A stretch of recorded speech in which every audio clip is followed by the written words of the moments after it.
Okay, where's my people? Go to attendees. See where's the dashboard of attendees.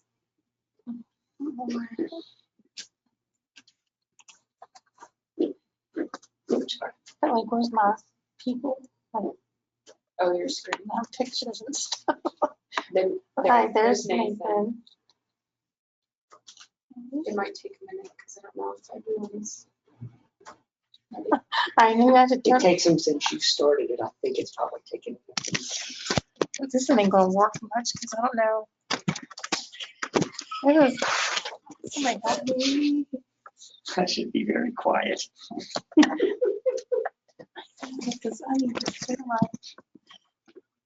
slide. Can you set it up on something?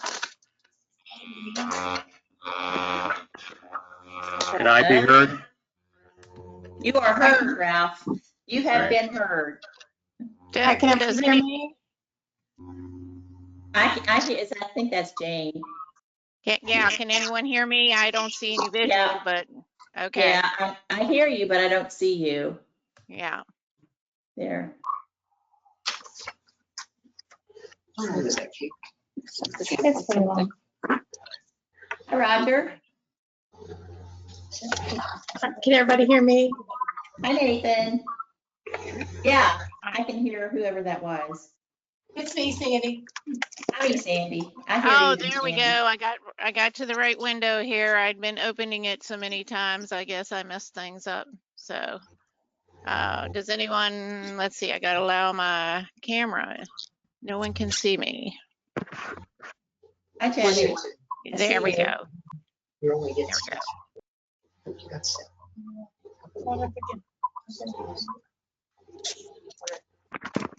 Just tell me where you are.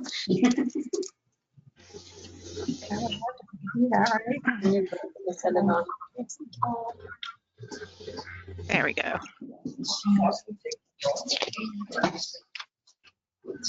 All right. We're just trying to get my camera set up since I'm on a different computer. So. Right. Wait, y'all see me? All I right. see you. All right. Do we have Josh and Caleb online? Yeah, I'm here. Yeah, I'm here Right. too. Okay, good, good. We would really like to see you guys smiling faces. Don't have the ability, Jane. I miss seeing you so much. You're being coy. You don't mean that.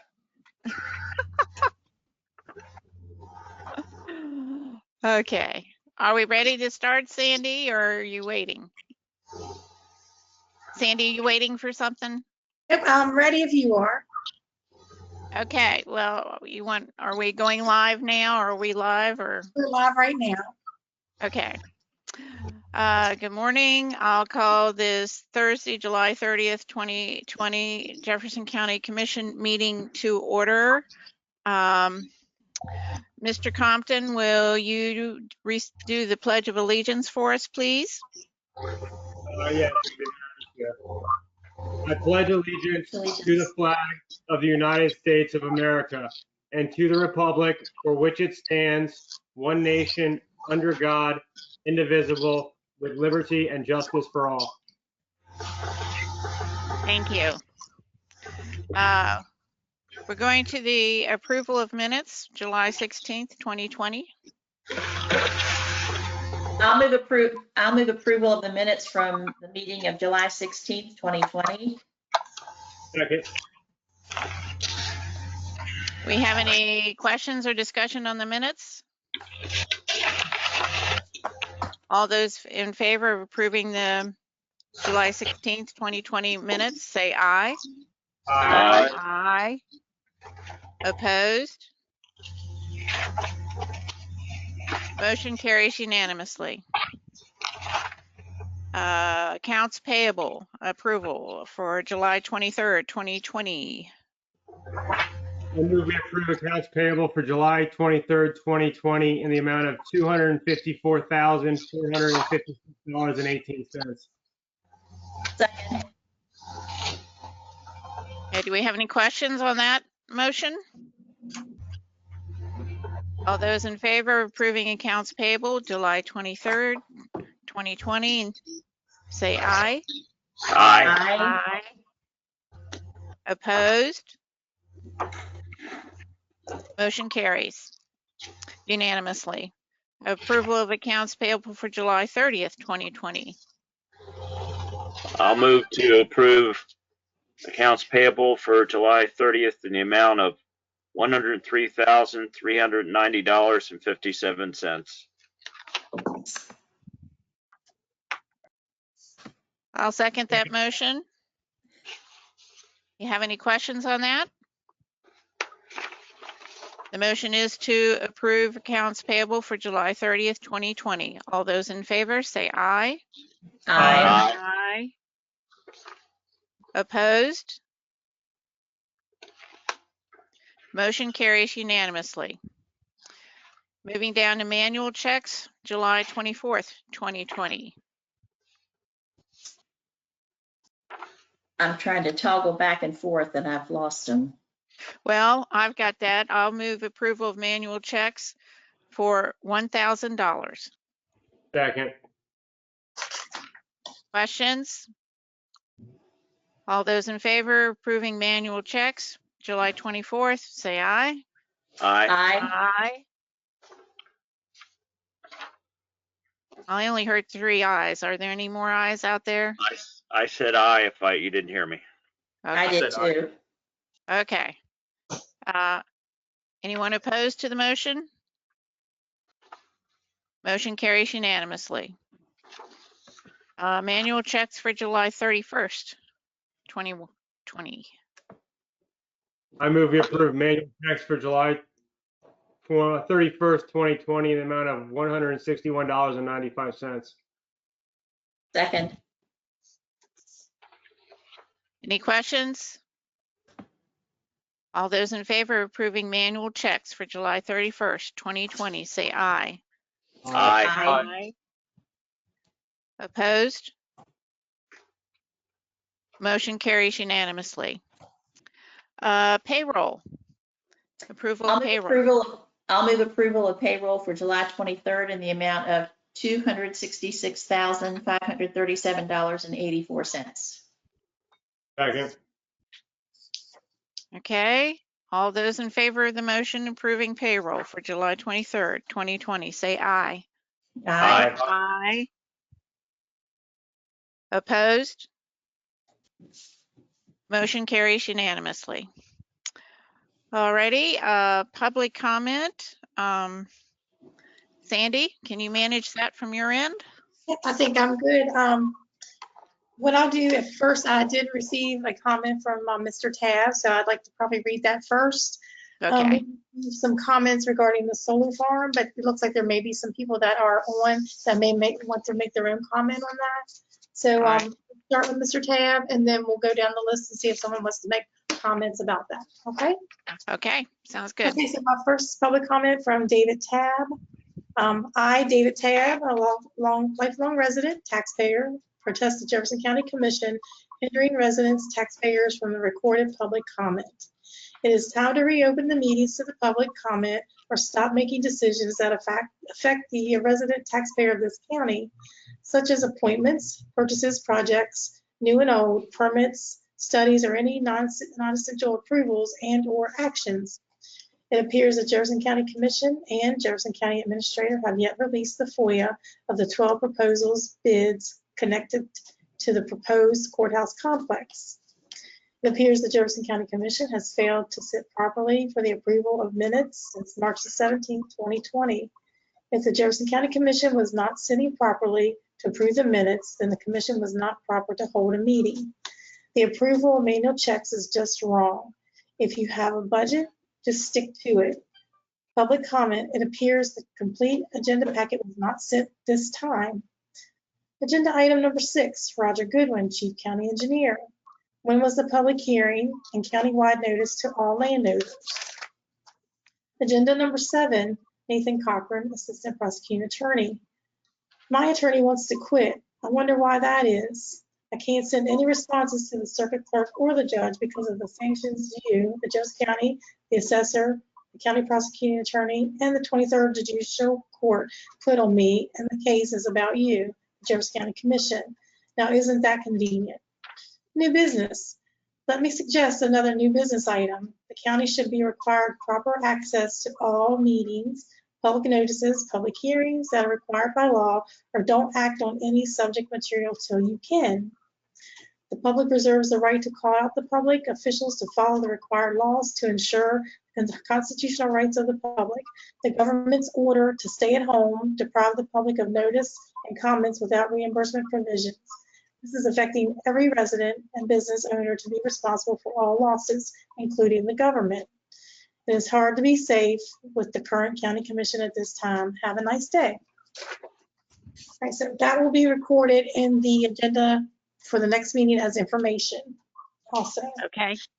Okay, so at this time, if anyone would like to make public comment, just raise your hand. If I see your hand, I will click on that and then call your name. So I'm going to go through right now and see if I see anybody.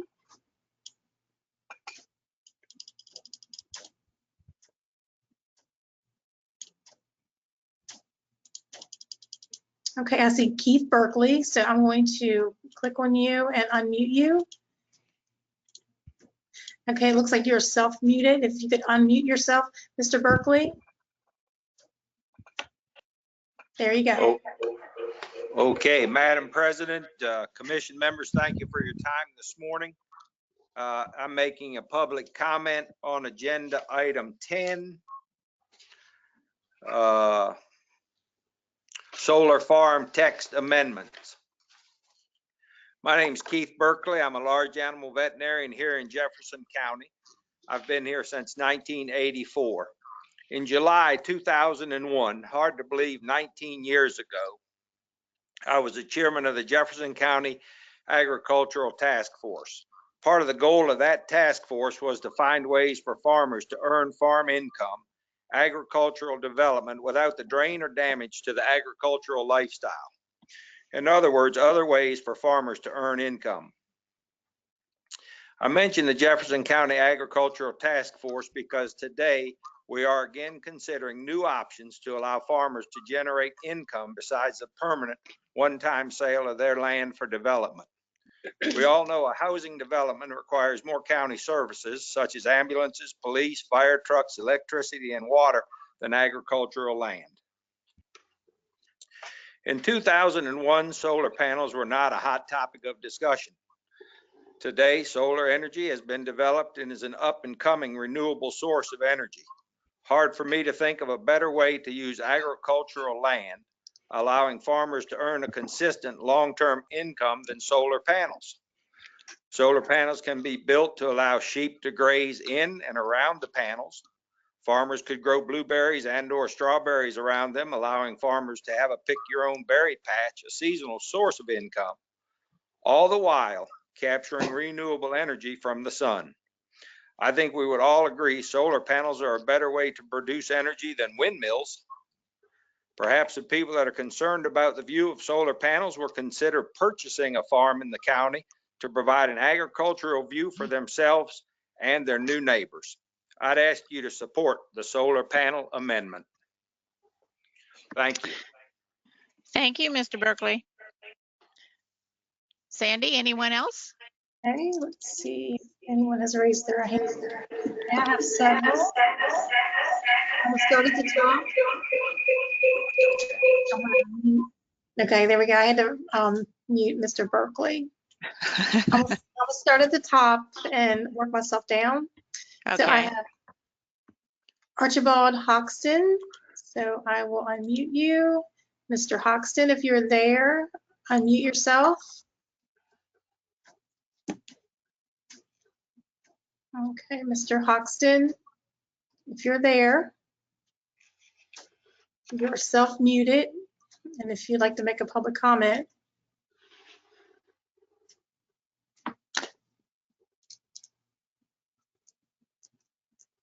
Okay, we can come back to Mr. Hoxton to see if he comes in. Wait a minute, I think he may be, I think we're, are you there, Mr. Hoxton? Your microphone is on. All right, we'll try again. Okay. Let's move on to Catherine Joswick. I'm going to unmute you. And you are self-muted. There you go. Okay, thank you, commissioners, for allowing us to speak. Good morning. Good morning. Often life does not give us do-overs, but today you guys have the opportunity for a do-over. At the last county commission meeting where you appointed 3 planning commission members, you overlooked 2 members with professional city and county planning expertise. I hope that today you'll remedy that error and vote for one of these experienced professionals for the planning commission. Thank you. Okay, thank you for your comments. Okay.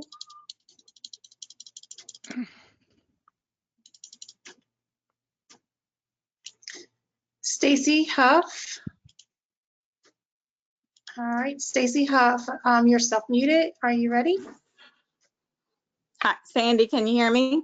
I can hear you. Thank you. Okay. Okay.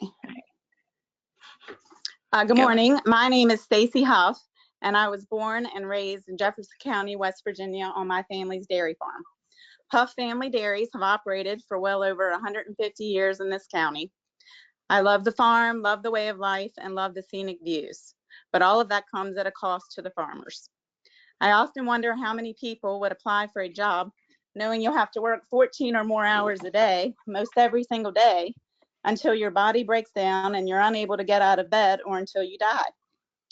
Add to that the fact that you are never, ever able to consistently predict your annual income. Who, in their right mind, takes a job where your income depends largely on the weather? Maybe if it rains enough this year or doesn't rain too much, you'll make income to cover all of your expenses. Maybe you won't. Why do farmers do it? A lot of them were born into the business. It's all they know, and they've grown to love the work and love the land. Farming chose them, not the other way around. Thankfully, for all of us, they do what they do. Today, the problem is that the younger generation isn't agreeable to this kind of employment. They want security and sustainability, and who could blame them? So where does that leave today's older generation of farmers? As they get older, they are less inclined to want exposure to the volatility of traditional crops. Unless you farm for a living, you cannot understand the stress that faces them on how to handle backing out of the family business while maintaining their farmland. The solar option for farmers is like an answer to their prayers. Agricultural operations can use solar income to offset their farming costs. It will allow families to keep their farms and spread out predictable income over the years from leasing some of their land to solar companies. It seems like farmers can never catch a break. We've all heard the complaints about farmers spreading manure on fields, about tractors and dirt being on the roads, about cows releasing methane gas, and the list goes on and on. Maybe it's time to give the farmers the break they deserve. They should be able to do what they want with their land. Solar is productive. It's an economic boost to the community through new jobs and steady tax revenue, and it's clean, green energy. It's a safe and effective alternative, and it surely beats industrial and residential development. The best part is that it evens out the farmer's income, allowing the farmland to stay in the family. The farmer who has worked hard all his life could rest easy knowing that his family will be able to continue some type of farming with a consistent stream of revenue from their solar lease. Sadly, the Huff Dairy will likely come to an end, but I hope to be able to be the 5th generation of our family to continue some kind of farming. I ask that you seriously and strongly consider the solar amendment in Jefferson County. Thanks for your time. All right. Thank you, Stacy. And next, Sandy. Okay, so it looks like we have Susan Huff, and I'm going to unmute you. And now you're self-muted. If you could unmute yourself, Ms. Huff. Susan, Okay, can you hear me? I got you. Thank you. Yeah, we got you. Okay, thank you and good morning.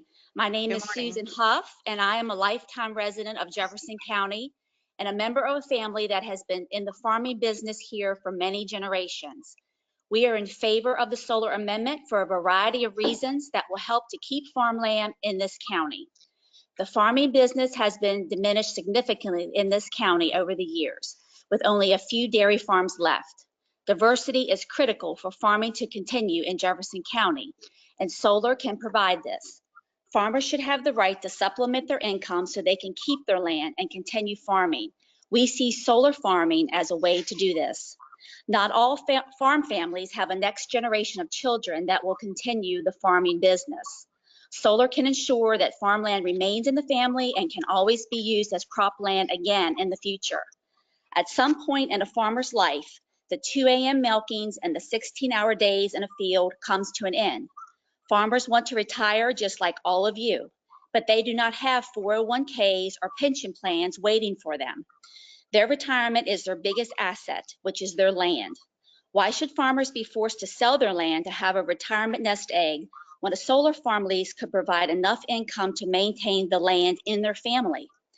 Farming is one of the only jobs that the government pays you what they feel your product is worth, which is sometimes less than it was worth 30 years ago, while all of your bills continue to rise. I would think that the people opposing this would rather see solar in the fields instead of houses, people, traffic, and noise. Solar fields will be enclosed in barriers of fencing and trees, which will leave actually a little for people to see. When you live near a farm, your views are not guaranteed. You enjoy the views without all of the hard work and sacrifice that has been put into those fields over the years. Once farmland has turned into houses, it can never go back, but with solar, it can. Solar will not impact schools, roads, or the county in general, and will generate more tax benefits for the county than farm-valued land can. Electricity is a resource we all use every single day, and with more and more demand from growing populations, we feel that the benefits of solar outweighs the aesthetics. We would greatly appreciate your consideration of looking at the positive points of solar farming in Jefferson County. Thank you for your time. Thank you, Susan. Sandy, next. Okay, next in line will be Lene Johnson. Okay. And you have been unmuted, and if you would unmute yourself, I think you're set to go. Good morning, Commission. I have a couple of questions that I would add to the record. If you look at the chart that was proposed in the notes for the County Commission, first let me say, I am not against solar. I am not against wind or water energy. I think that those are all important assets to the community. But what has been submitted to you comes to question that they have excluded neighborhoods, neighborhood commercials, planned neighborhood development, office, commercial, and mixed use, and villages are all excluded from their proposal with solar. So what you're saying is that people who live in neighborhoods are not going to be able to have access to solar power. The next statement that I'd like to say is that under the public comments that put to this community as solar provider of solar in the entire county, are we looking at just minimizing that amount? Because the young lady who was there from the ordinance department said that she had no idea how many acreages could be set up for solar. So we could look at 75% of the county that would end up being solar. What is the environmental impact on the solar farms that's prescribed by the EPA? Are we looking at glare, heat and fire hazards? What is the proposal to mitigate? Is there any type of anti-glare absorption rates? What are the setbacks? In the proposal for proposed residential development areas to cancel in order to put in the solar farm, has this been defined? Do you have a plan? It sounds as though the solar farms would be placed in areas that have been designated for residential living and mixed use commercial space.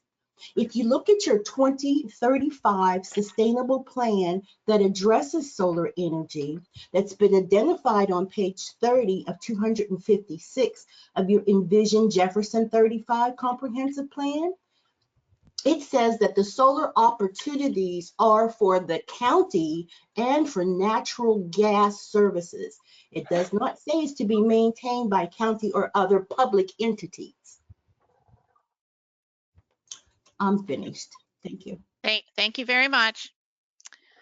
Sandy, next. Okay, I do not see any other hands risen, but I would also like to maybe try to call on Mr. Hoxton one more time. Yeah, And please. make sure that you are unmuted, and it looks like you're self-muted. If you could unmute, you could speak to us. There we go. I think we got you. Mr. Hoxton.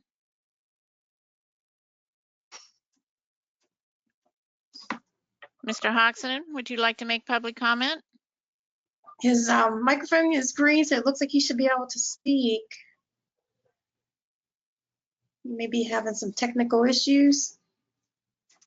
Perhaps after the meeting, we can contact him and ask him to submit his comments by email. Is that agreeable to fellow commissioners?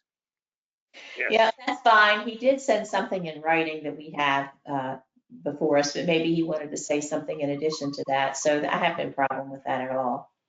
Okay, all righty. Just to make sure we're going above and beyond so the public can participate in the comment period. All right. Okay. So as far as you can tell, Sandy, that's everyone? It looks like that's it. And just to let everyone know that if you have emailed any comments, we will make sure that we will put that in the packet next week as info. And it looks like Ms. Huff, Susan Huff has raised her hand again. It's up to you. I believe we're at the end of public comment, unless it's I don't know. Can she send you a message if there's another issue that she needs to address? I don't know if there's accessibility problems or what it is. Susan Huff, if you have any comments, just send them to me in email and I'll work with you on that if you can hear me. Okay. All right, we will move on to our regular session. Sandy, I think you told me yesterday there might be a change to the agenda, but I'm not sure. Is item number 2 still on or off? I have not heard anything different except Jackie did say that she's not available, and I haven't heard from anyone else that would, so we may just have to reschedule it. Right. And Right. we'll let her reschedule it. I won't add it back on until she actually tells us to add it on there. Okay, all right. So we probably will not have an item number 2. Okay. That's correct. All right, moving on. Madam Assessor, are you online? Can you hear me? Yep, I've got you. Okay. I have exonerations and one split ticket. Okay. The first one is in our 2019 personal property book, Ranson Corporation. The taxpayer did not own a 93 Nissan truck July 1st of 2018. The assessed value is $300, tax amount $8.43. The applicant is Christopher McDonough, and the ticket number is 314761. All right, I move we approve the exoneration ticket number 314761 as presented by the assessor. Second. Okay. The motion before us is approve the exoneration ticket number 314761. Questions or discussion? All those in favor say aye. Aye. Aye. Opposed? Motion carries unanimously. Okay, this next one is in our 2020 personal property book, Ranson Corporation. The taxpayer did not own the 2016 Subaru Forester, July 1st, 2019. The assessed value is $9,000. Tax amount is $249.84. The applicant is Belinda Timebing, ticket number 315251. I move that we approve ticket number 315251 as presented by the assessor. Second. Okay. Been properly moved in second to approve the exoneration. Ticket number 315251. Any questions? All those in favor say aye. Aye. Aye. Opposed? Motion carries unanimously. Next, Angie. This next one is in our 2020 personal property book, Charlestown District. The 2016 Polaris was traded in December 2018, and they actually had a 2019 Hurley. So we're doing the exoneration on the 2016 Polaris. Assessed value $6,100, tax amount $138.84. The applicant is Mark Aswell, ticket number 300549, and he did get a new bill made up with the 2019 Harley. Okay, good. I'll move approval of the exoneration for ticket number 300549 as presented by the assessor. Second. Second. Okay, got a couple of seconds. That's good. All right, the exoneration is before us for ticket number 300549. All those in favor say aye. Aye. Aye. Opposed? Motion carries unanimously. Okay, this one's in our 2020 personal property book, Charlestown District. The taxpayer no longer owned the 2009 Harley motorcycle as of July 1st, 2019. The assessed value is $1,800, tax amount $40.97. The applicant is Lisa Murphy, ticket number 303457. I'll move I move to approval. approve the exoneration. Go ahead. Go ahead. I'll back off. Go ahead. All right, I'll move approval of the exoneration for ticket number 303457 as presented by the assessor. Second. Okay. Motion before us is approve the exoneration, ticket number 303457. All those in favor say aye. Aye. Aye. Opposed? Motion carries. Another one, Angie? This is in our 2020 personal property book, Cabletown District. Taxpayer removed the incorrect vehicle. They removed their 2012. They should have removed the 2011 Mitsubishi. So a new bill was made up on the 2012, and we're doing the exoneration on the 2011 Mitsubishi. Okay. Assessed value is $2,700 and tax amount is $61.45. Taxpayer is Rebecca Buchanan, ticket number 309777. I'll move for the exoneration of tax ticket 309777. Is that correct? Yeah. I'll second that. Okay. The motion before us is to approve the exoneration, ticket number 309777. All those in favor say aye. Aye. Aye. Opposed? Motion carries unanimously.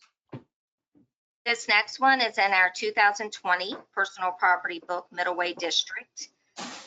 The taxpayer did not own the 2004 Cavalier, which was assessed at $700, or the 2002 Saturn, which was assessed at $500.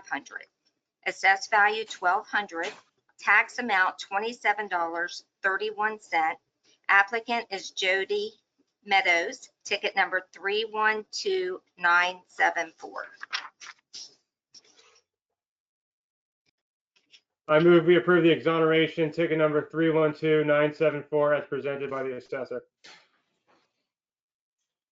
Second. Okay. Motion before us is approve the exoneration for ticket number 312974. All those in favor say aye. Aye. Aye. Opposed? Motion carries unanimously. This next one is in our 2020 personal property book, Cabletown District. The taxpayer did not own the 99 Toyota Corolla July 1st, 2019. The assessed value is $600, tax amount $13.66. The applicant is Neelan Baden Linji, ticket number 309622. I'll move approval of the exoneration, ticket number 309622 is presented by the assessor. Second? Second. All right, the motion is before us to approve exoneration ticket number 309622. All those in favor say aye. Aye. Aye. Opposed? Motion carries. This one is in our 2020 personal property book, Harpers Ferry District. The 2002 Honda Civic was improperly valued. The assessed value $9,100, tax amount $207.12. The applicant is Jesse James Ramsey, ticket number 308709. And they did receive a new bill with the correct value. I'll move approval of the exoneration for ticket number 308709 as presented by the assessor. Second. Okay, the motion before us is to approve the exoneration for ticket number 308709. All those in favor say aye. Aye. Aye. Opposed? Motion carries unanimously. This one is in our 2020 personal property book, Charlestown Corporation. Taxpayer traded the 2004 Nissan in for a 2018 Kia, but they had still reported the 2004 Nissan. Assessed value $2,700, tax amount $74.74. And the taxpayer is Diane Hawk, ticket number 305814. I move to approve the exoneration ticket number 305814 as presented by the assessor. Second. Okay. The motion is to approve the exoneration ticket number 305814. All those in favor say aye. Aye. Aye. Aye. Aye. Opposed? Motion carries unanimously. This next one is in our 2020 personal property book, Charlestown District. The 2018 Dodge Ram has apportioned tags, so we should not have assessed it. The assessed value is $23,100, tax amount $525.76. Ticket number 304194. Applicant is Semper Fi Transport LLC. Oh, okay. All right. We approve the exoneration ticket number 304194 as presented by the assessor. Second? Okay, the motion before us is to approve the exoneration ticket number 304194. All those in favor say aye. Aye. Aye. Opposed? Motion carries. The next 4 exonerations are for the same taxpayer. I guess we'll still go through each one. It's for the same vehicle, and this taxpayer did get 4 new bills made up on what he did own. So I'll Okay. just continue the way we have been and approve each one. Okay. In the 2017 personal property book, Jefferson District, the 07 GMC Arcadia was traded in for the 2015 GMC Arcadia, but they reported the 07 Arcadia. The assessed value is $4,900, tax amount $115.11. The applicant is John Lowry, ticket number 316102.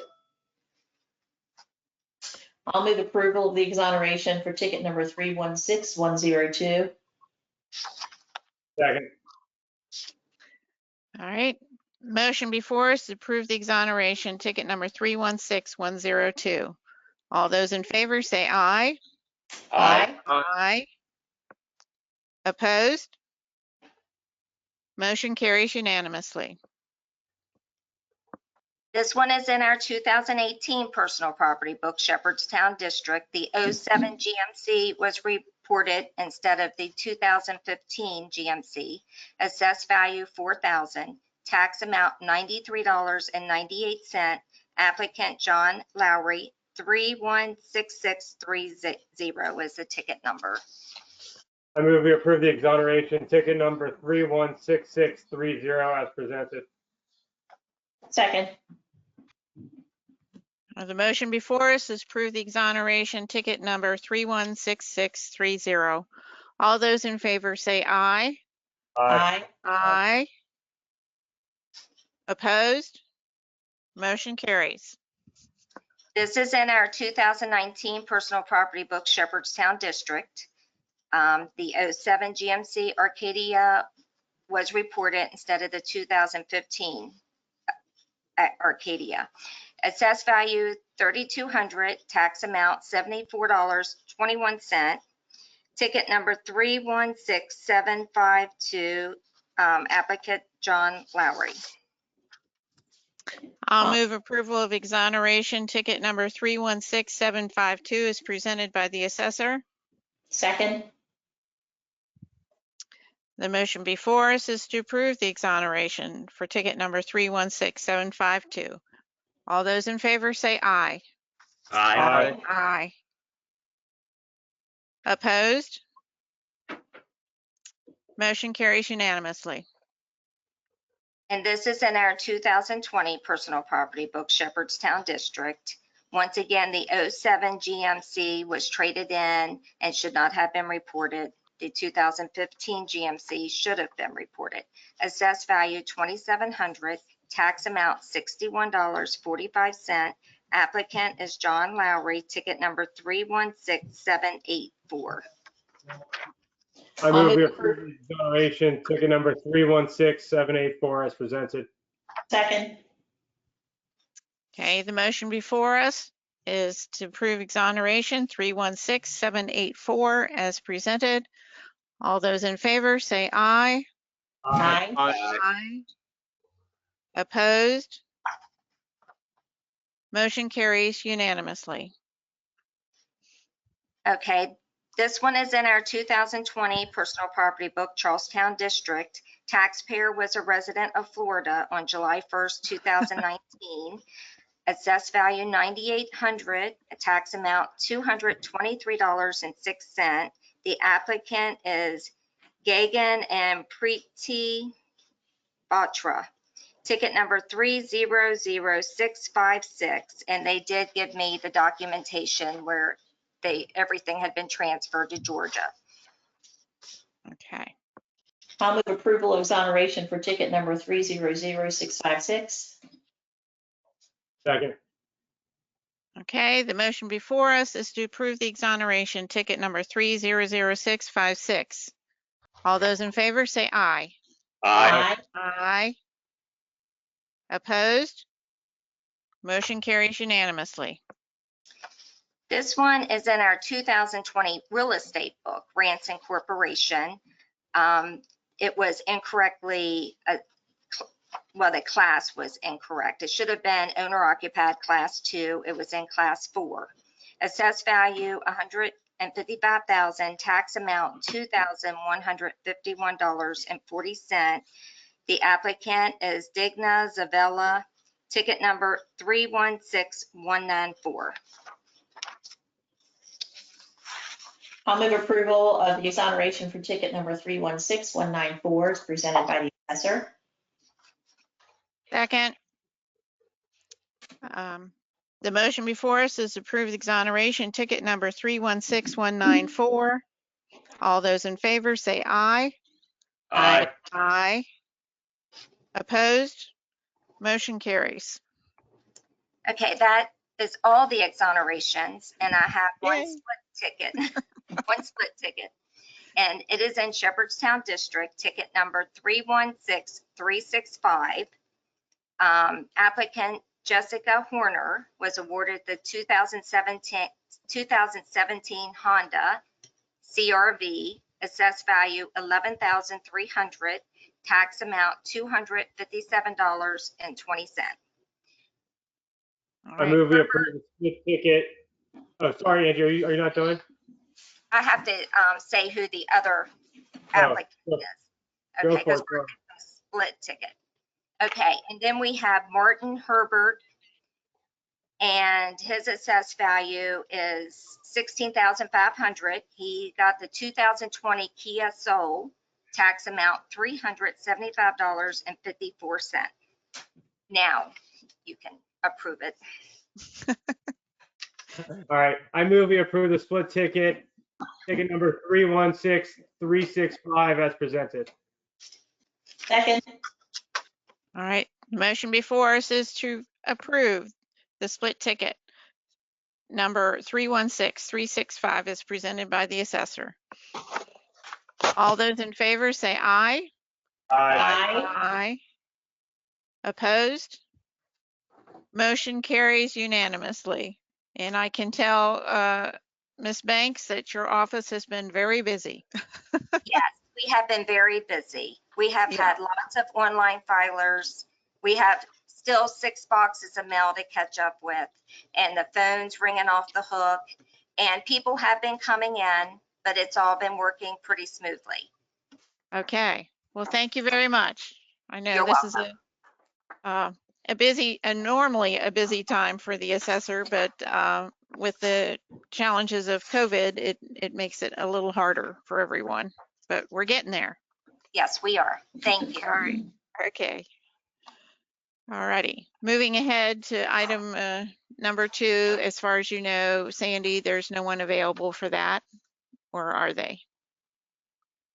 I checked around and I don't think I see anyone that would be presenting it. I still don't see anyone. Thank you, though. I don't see anyone. Okay. Well, we'll move ahead, and if somebody calls in or tells us something different, then we'll come back to it.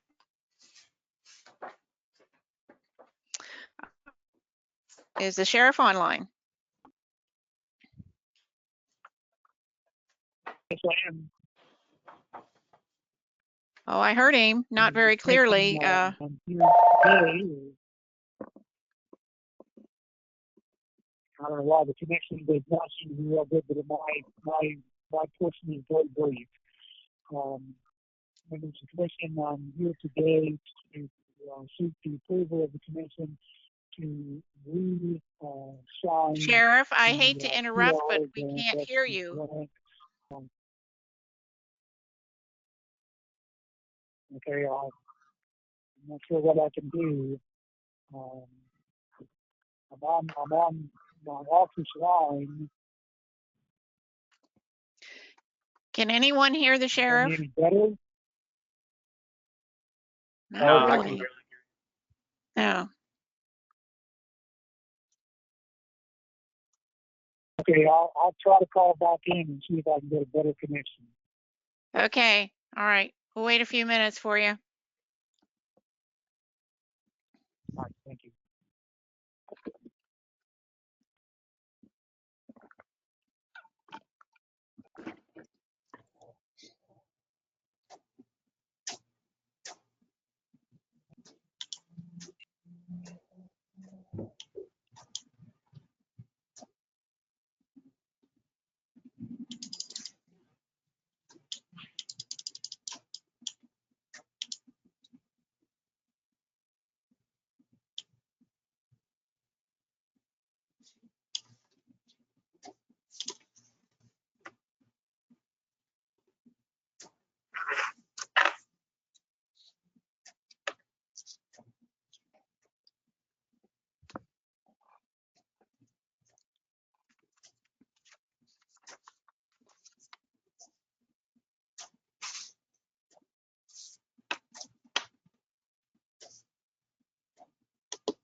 Hello? Yeah, I heard you say hello. Can you hear me now? Sorta. Sure. Yeah, I think you're coming through a lot better than you were. Yeah, Any go better? ahead. Okay. Yes, go ahead. My part today is very brief, and what I'm asking the commission to do is to approve the PRO grant for the resource officer at Jefferson High School. This is a continuation. We've done this for several years. It's a I have to say, I really can hear Yeah. I'm not not hearing you well at all, Pete. It's like you're fading in and out. Sheriff, if you don't mind, I think we can go ahead and act on this. I think this is, we've seen this before, and I don't think there'll be any issues with it. If not, we'll try to call you. How's that work? And I'll just open it up now to commissioners and explain it to the public. The agenda item, the grant before us for consideration is continuation of state funding in the amount of $15,000 for the Prevention Resource Officer Program at Jefferson High School. And I'll just add to that the Board of Education also contributes part of that employee's salary. And then, so it's a joint venture between the state, the Board of Ed, and Jefferson County Sheriff's Department. Right. Who's that? That was Michelle Gordon. Oh, okay. Hi, Michelle. Yeah, this is Yeah. something we've done before. I think it's a good program and it doesn't cost the county. And so I think it's something that we definitely should continue. And so having said that, I'll move to approve the Sheriff's Office application for the Public Prevention Resource Officer Grant and authorize the Commission President to affix her signature. Second. Okay. We have any questions or discussion on the motion? Just quick thing, I'm gonna agree with Commissioner Nolan. It's good to see the Board of Education and the Sheriff's Department keeping a police officer at the high school. I know across the country they're pulling them out, and I just don't think that's a smart idea. So good job, guys. Yeah. All right. The motion before us is to approve the Prevention Resource Officer grant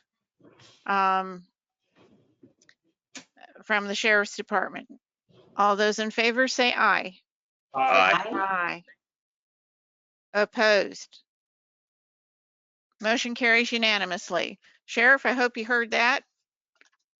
And you're good to go. Yeah, thank you very much. All righty. All right. All right, Commissioner Tab, I just wanted to make a comment that I actually have all of his documents in my office for you to sign, and I think they're time sensitive, so whenever you can maybe come in and see me if you don't mind. Right.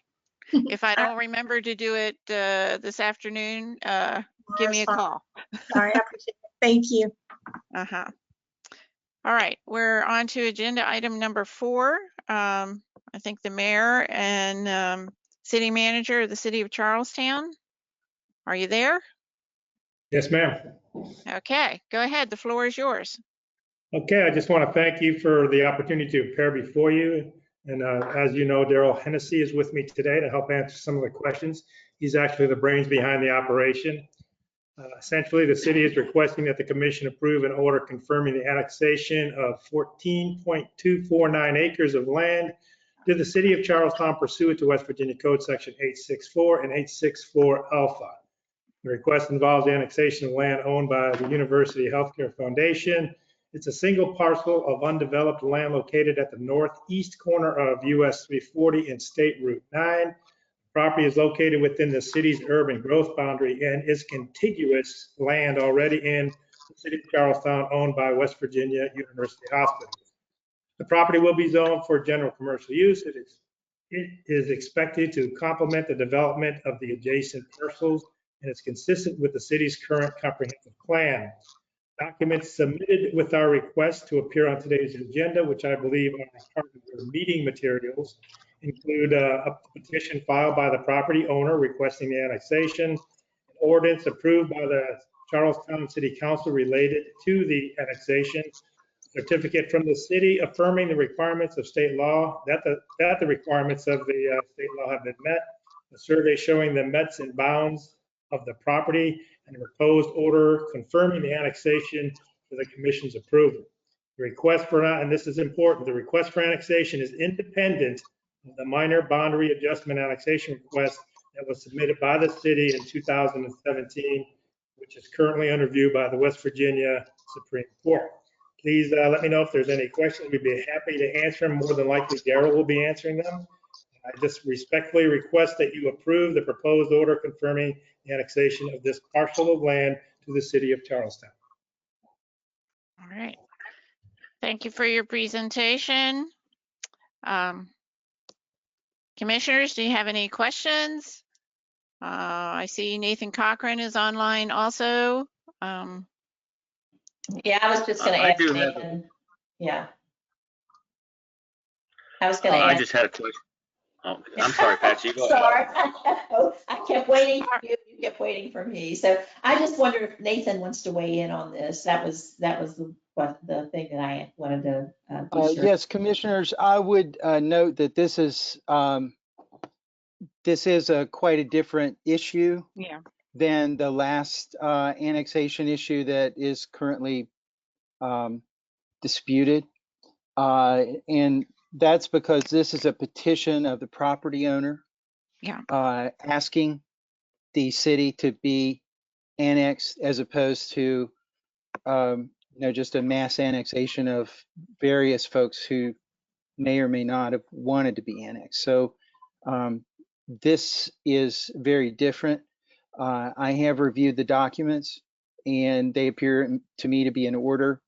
I believe there is a general proposed order that is attached to the packet.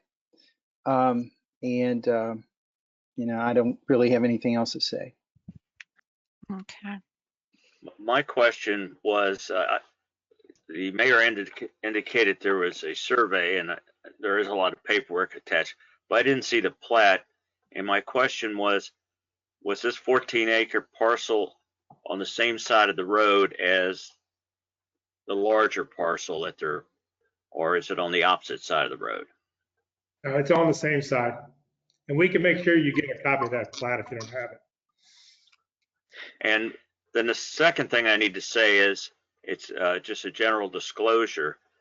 My wife does not work for the foundation, but she is a doctor with WVU and is in the administrative part of the medical school. I don't think that's a disqualification, but I wanted to disclose that. That's all.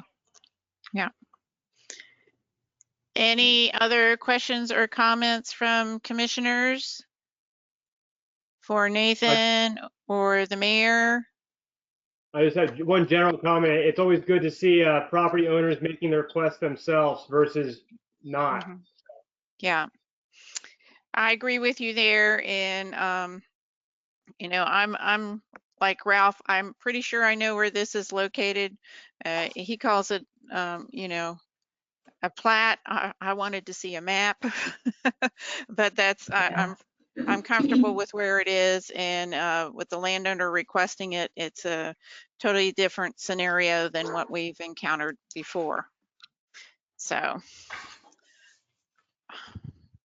I move that the commission approves the proposed,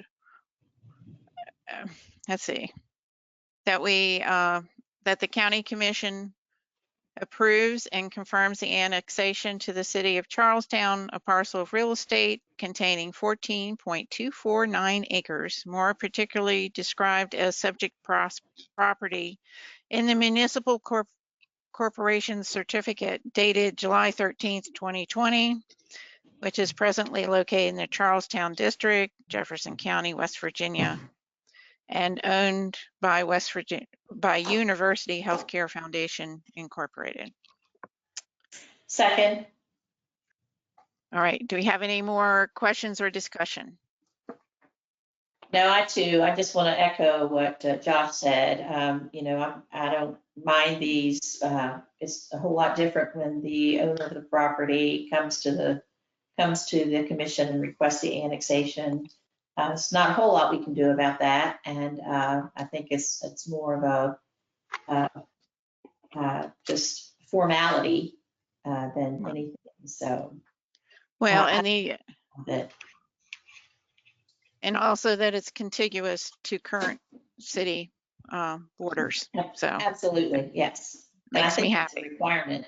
I think that's a requirement, isn't it? Yeah. Well, all right.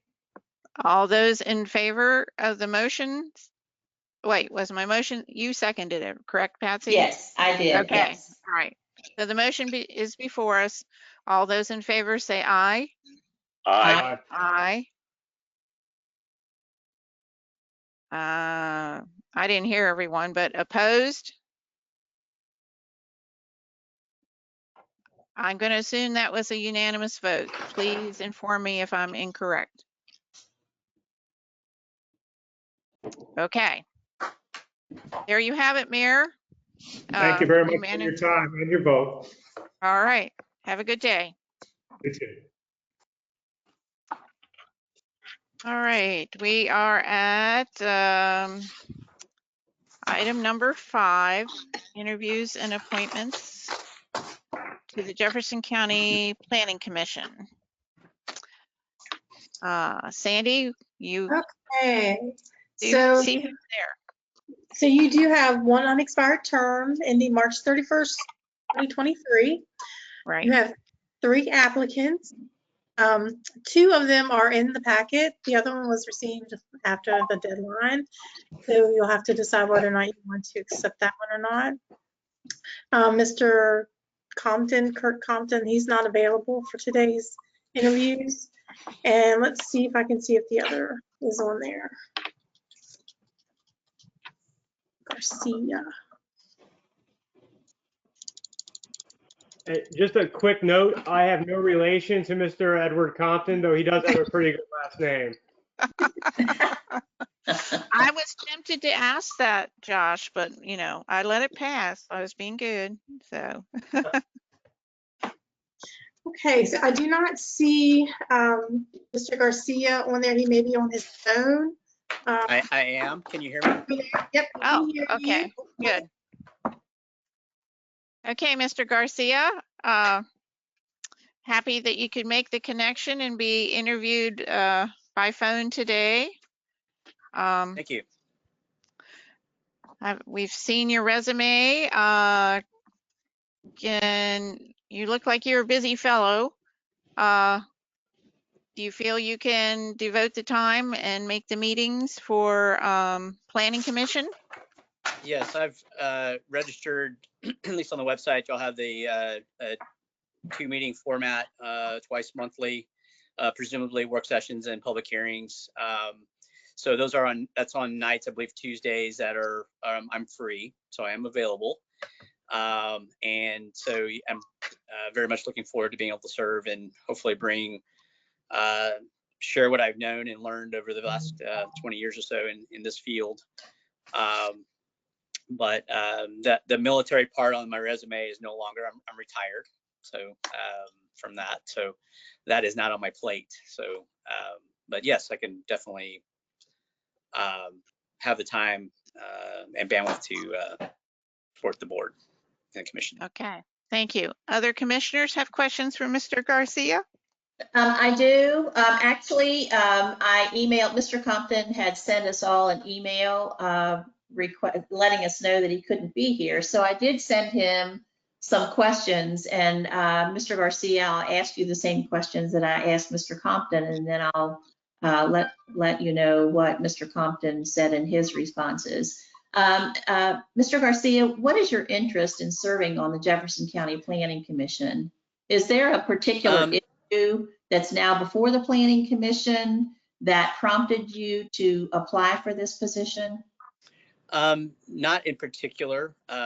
You have obviously planning commissions get involved in many aspects of community development and planning as well as zoning.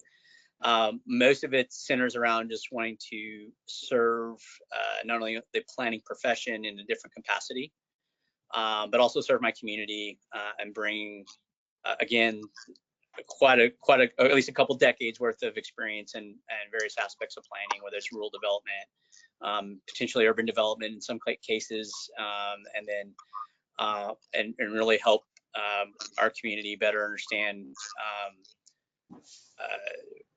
what we can do and what's possible for the future.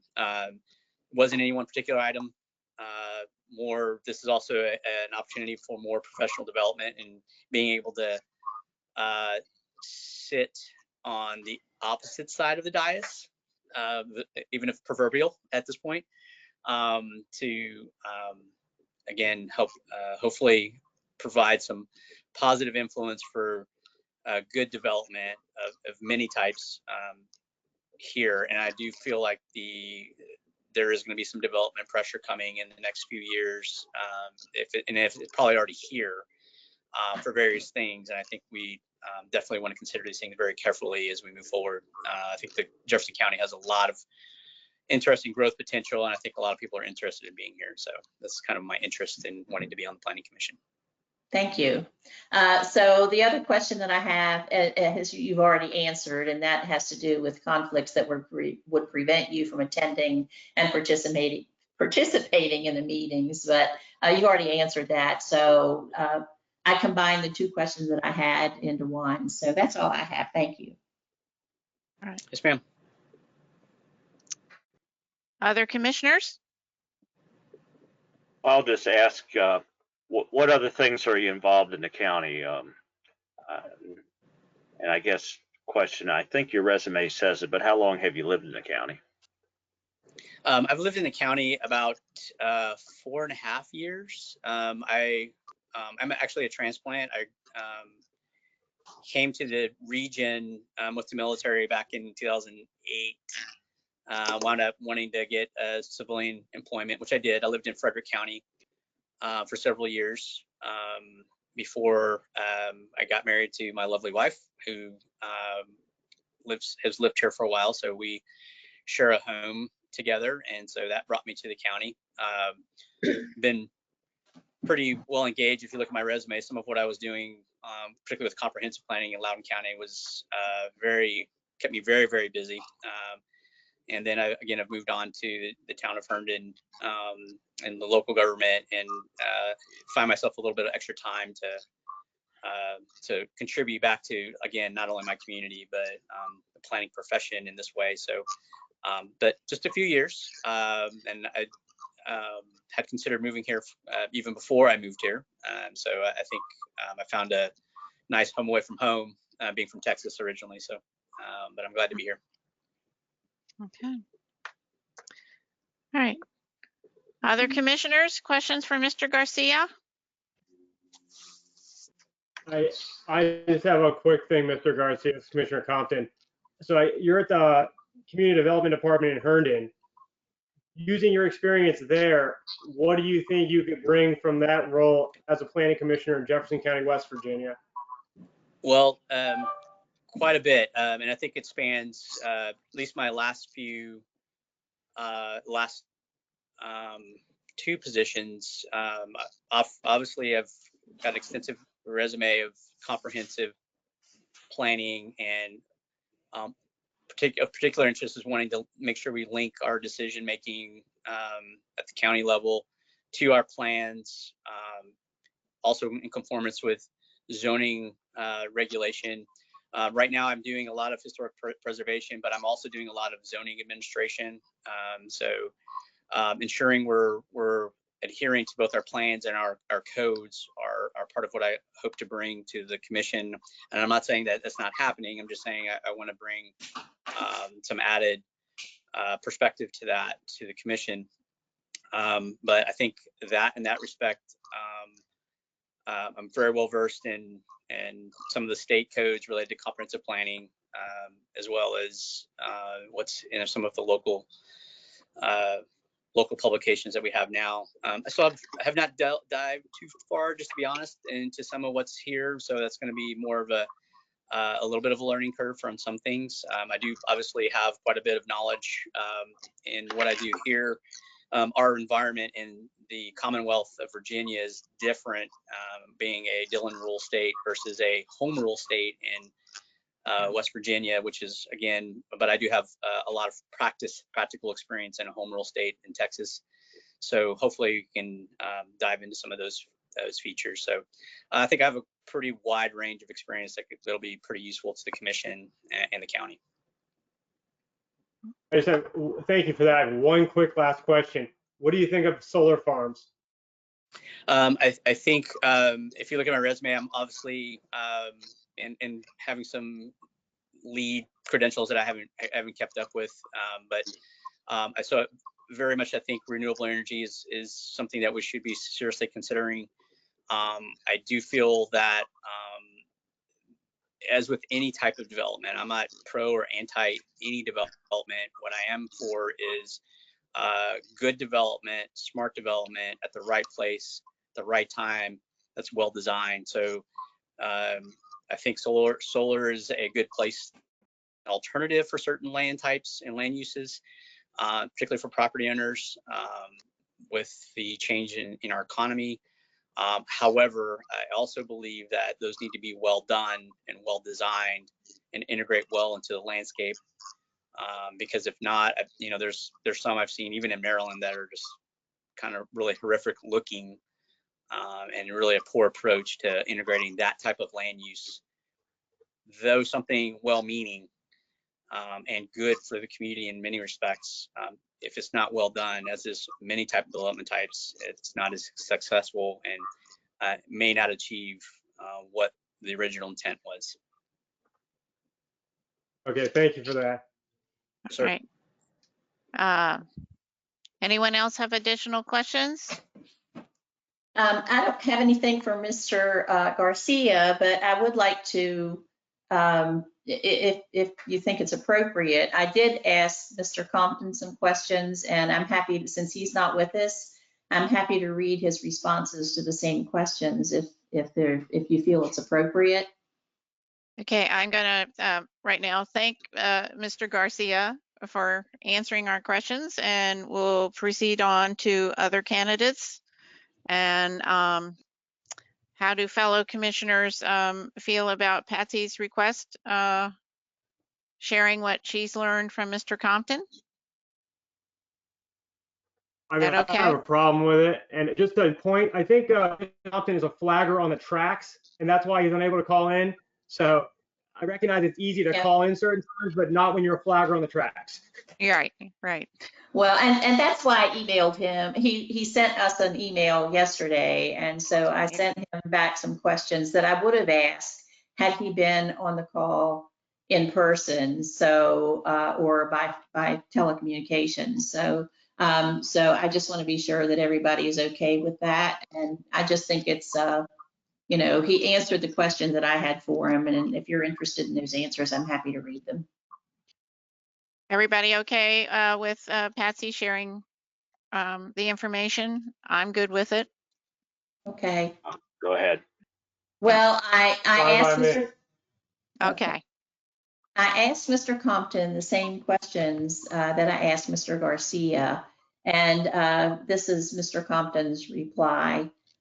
He said, and I'm reading from his email, I have a history of serving in the community going back many years. My neighborhood, HOA, art committee, my church, having served as a technical consultant, and the larger community through community-centered organizations. Serving Jefferson County on the Planning Commission continues in that way. That now as a 33-year resident and having commensurable knowledge of our county, I can effectively use that experience and knowledge to make considered decisions in conjunction with information shared by other members of the commission. The answer to question number 2, whether he had any scheduling conflicts, the answer that he says the simple answer here is no. And the third question, do you have any interest in any particular issue now before the Planning Commission? His response is, I have not yet been made aware, nor have I sought out information on specific issues involving the Planning Commission. However, having said that, if I were to be selected to serve in the capacity in question here, my plan is to quickly assimilate with the sitting members of the Planning Commission to gain both a clear understanding of the process and procedure and issues both current and future. So those were his responses to the same questions that I had of Mr. Garcia.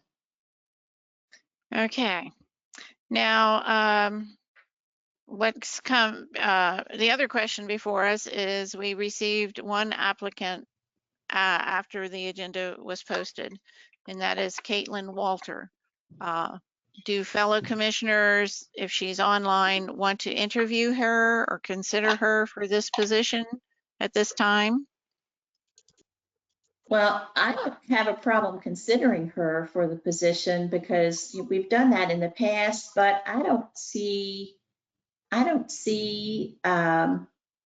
I missed it, I don't see anything that, where she applied.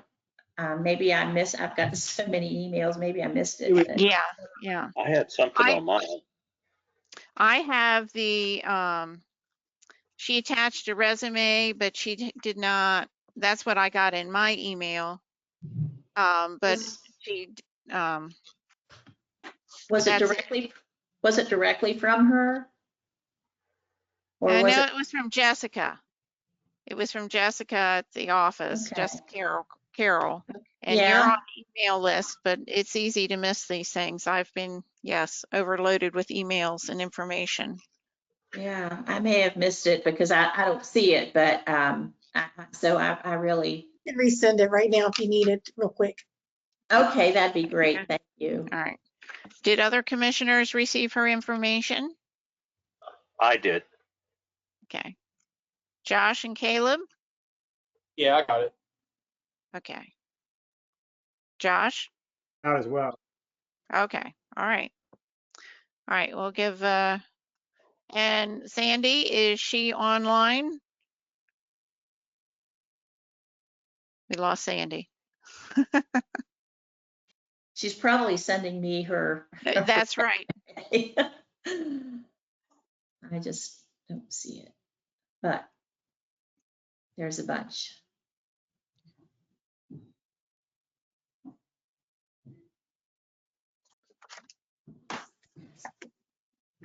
Okay, you should, you be getting it anytime. Okay. And while Patsy's looking at that, Sandy, is Miss Yes. Walter online or accessible? Ms. Walter, are you on? I'm here. Okay. Oh, good, good, good. I think Patsy's reading her email. She's looking quite intense. I haven't gotten it yet. I don't see it on my, did you send it to my Gmail or the other one?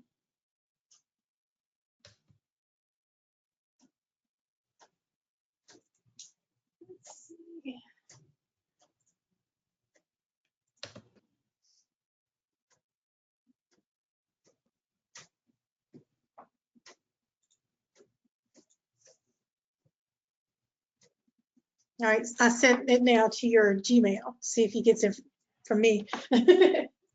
Yeah, I don't see it yet. I mean, Do you think it's slowed down? I think it could have because of everything that's going on it right now. But I'm okay with interviewing her. You know, if everyone else is, it doesn't. That's fine. Everybody else okay? Interviewing Miss Walter to move ahead? Fine by me. Okay. Miss Walter, you're there, right?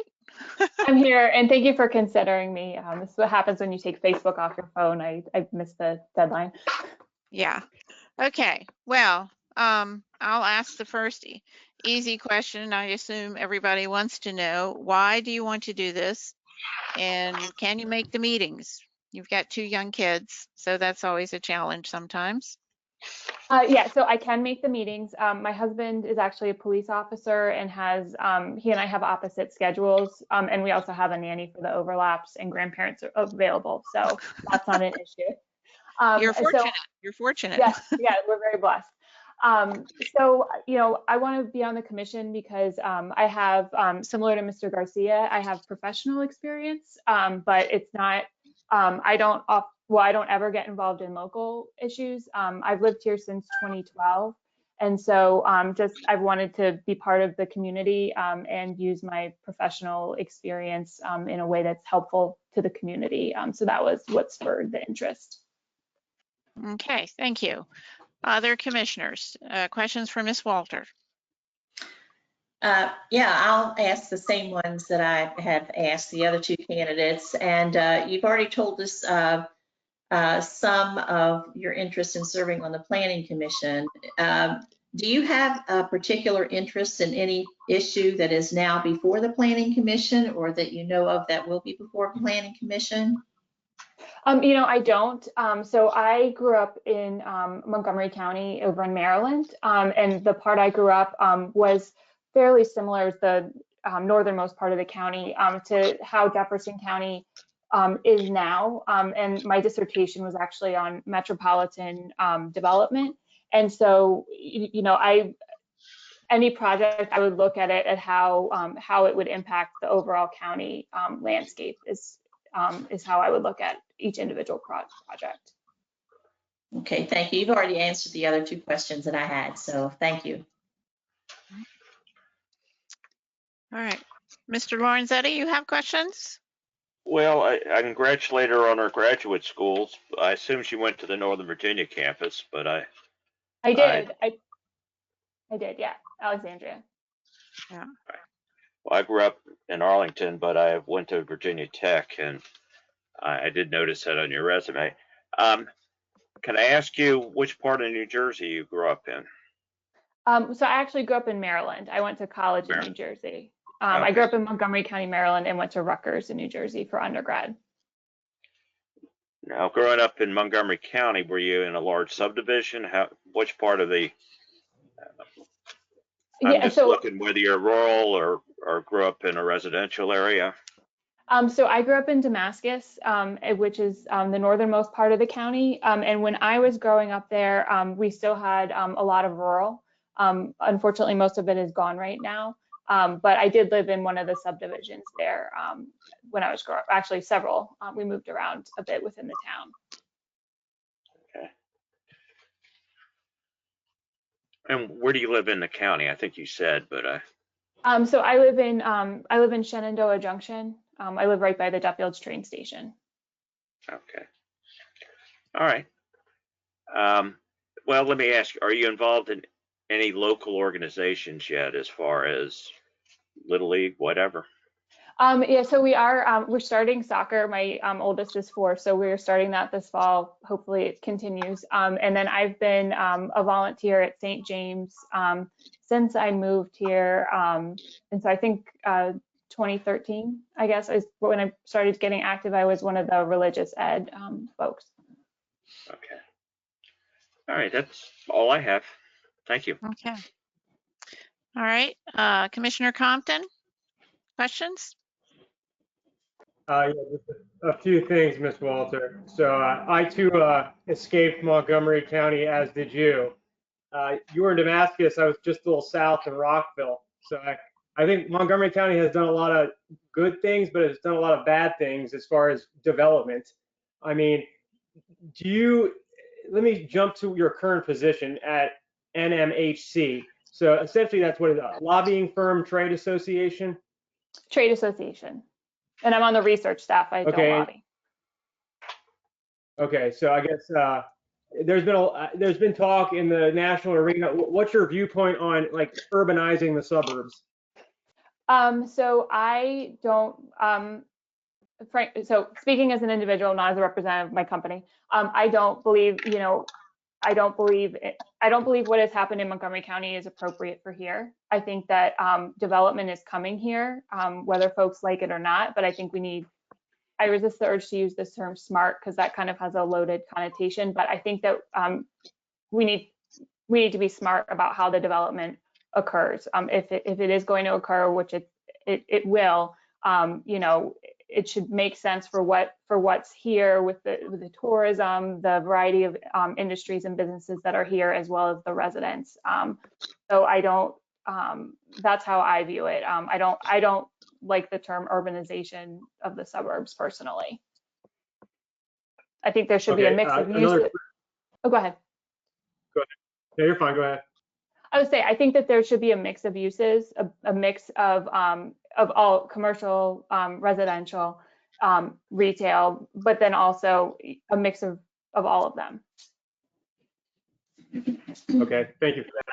One quick thing, if posed with a choice, if a farmer can no longer make ends meet farming their land, do you think that land is better off turned into a development or used for a solar farm?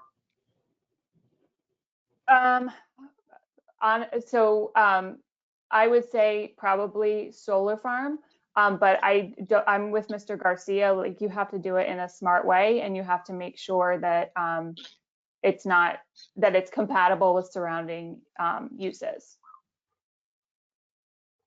Okay, thank you for that. That's all the questions I have. Okay. Commissioner Hudson, do you have questions for Ms. Walter? I think y'all covered them all. Okay. Thank you, Ms. Walter. Thank you. All right. So I'll open the floor for nominations. We have one unexpired term ending March 31st, 2023. I'll nominate Mr. Garcia. I think we got at least a good selection of people to pick from, but he's tried before, and he is, I think, very well qualified.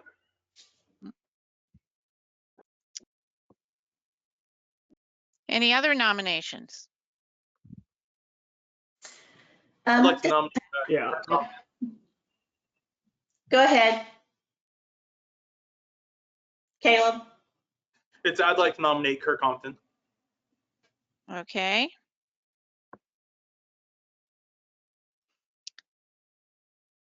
All righty. Well, I was just going to make a couple of comments here. You know, I'm going to be very frank here. And so I am not in favor of hire. We pay a planner. We employ a planner that we pay that provides information to our planning commissioners.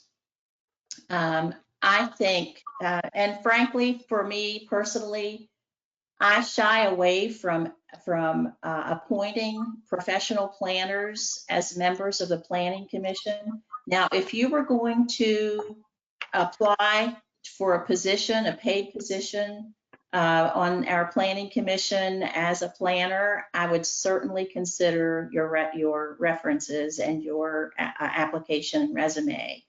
But as a commissioner, that is, you know, I just feel like having a planner, a professional planner, active planner that is currently working in another position as a planner, I'm just not gonna, I can't support that, because I just think it would create too much conflict and on the commission. And I don't think that our current planner needs to be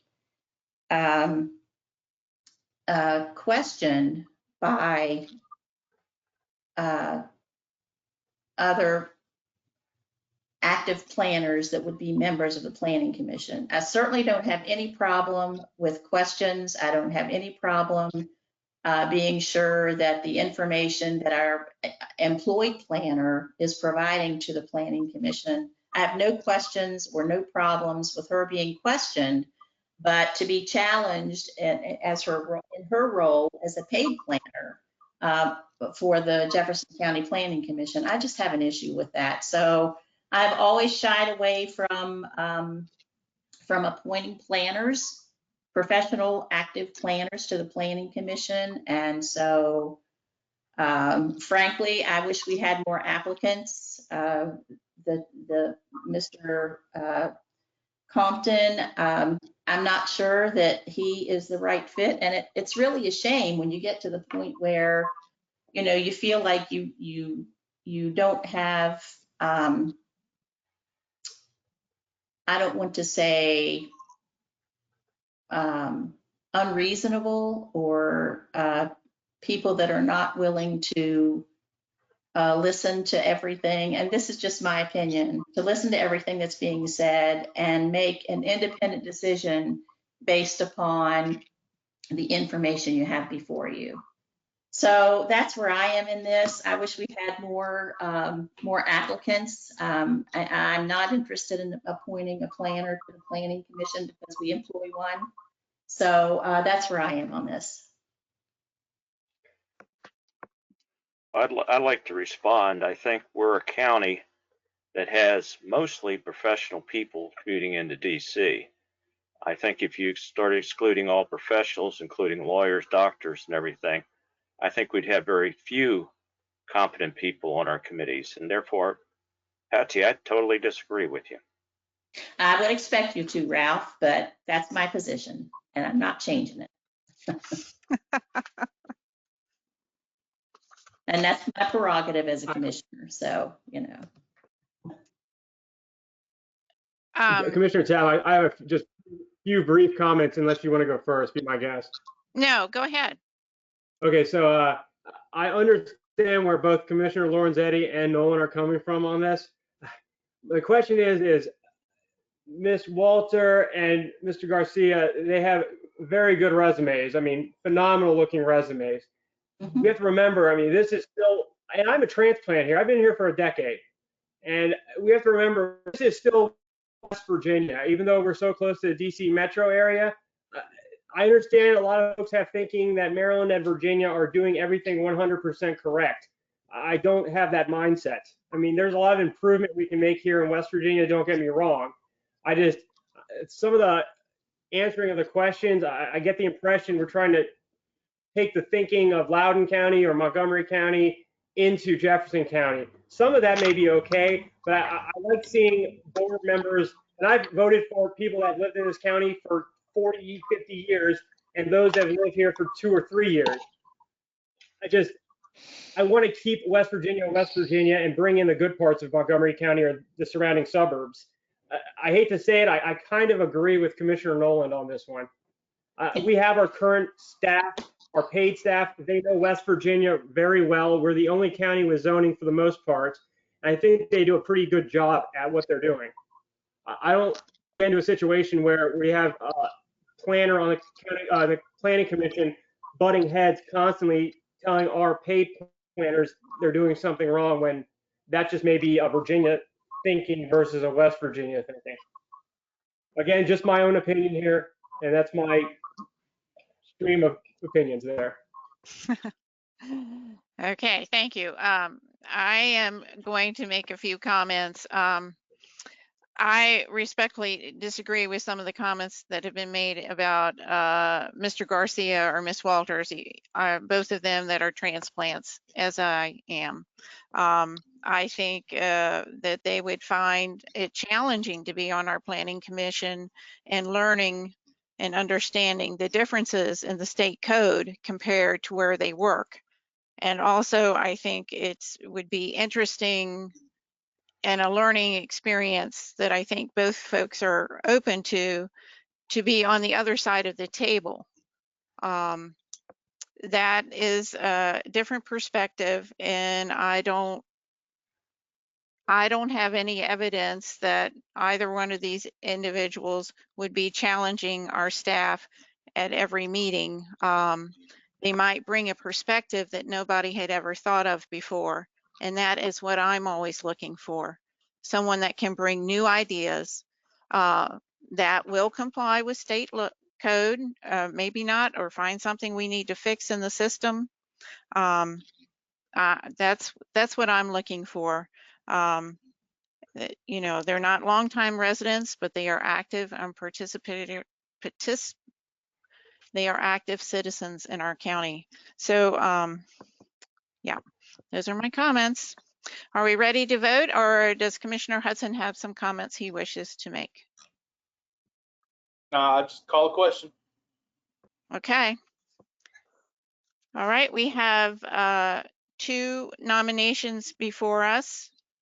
All those in favor of Mr. Compton, say aye. Aye. I count that as 2. All those in favor of Mr. Garcia, say aye. Aye. Aye.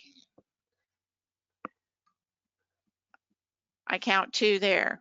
Patsy, did you vote or did I miss it? No, I did not vote. I'm not going to support any of the candidates. Okay. I would like to see us re-advertise.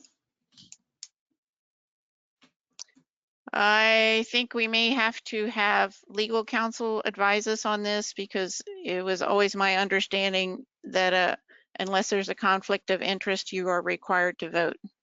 Well, then let me vote in the opposition for the candidates that have been presented so far. Okay, well, if you don't mind, we can come back to this. Right now it stands at a tie, 2-2. 2 votes for Mr. Compton, 2 votes for Mr. Garcia. And if Mr. Cochran can advise us on that, I'd appreciate it. If not, we will move on to our next agenda item unless there's an objection.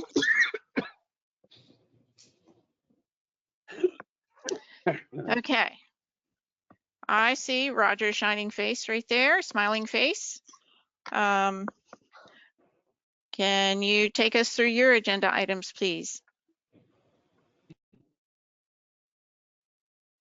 Can you hear me? Yeah.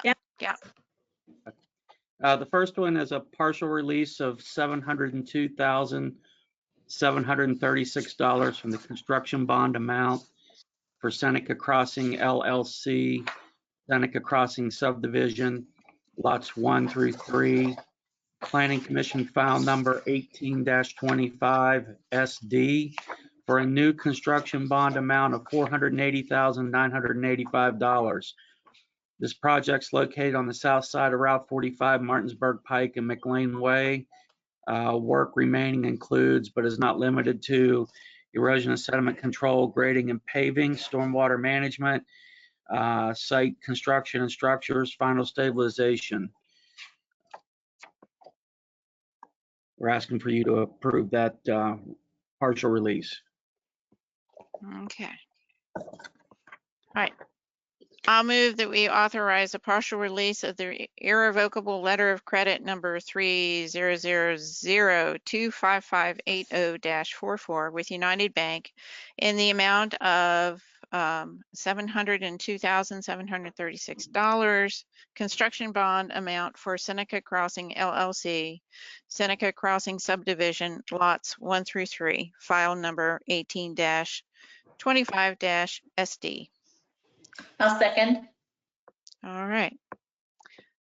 Questions, discussion? All those in favor of the motion for the partial release, say aye. Aye. Aye. Opposed? Motion carries unanimously. Okay, go ahead, Roger.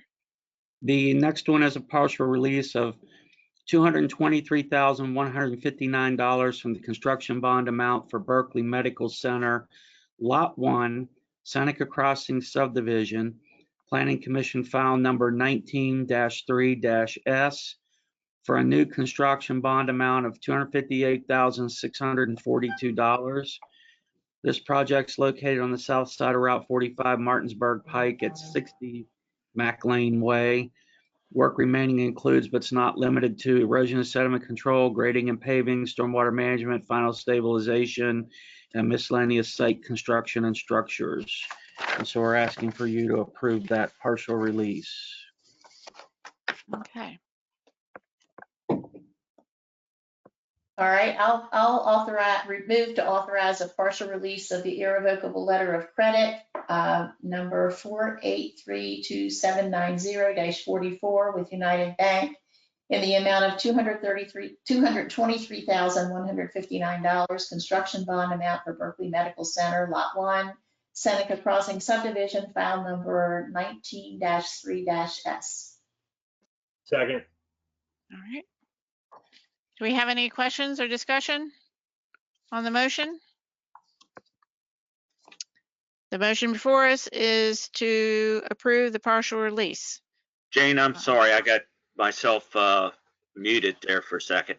I need to make the same disclosure I made earlier. Oh. My wife is part of WVU Medical. She actually, nothing to do with the outside design of the building, but she did help with the interior design of the building as far as for medical purposes. And I just wanted to disclose that. I don't think it disqualifies because it has nothing to do with the exterior, but I just wanted that to be known.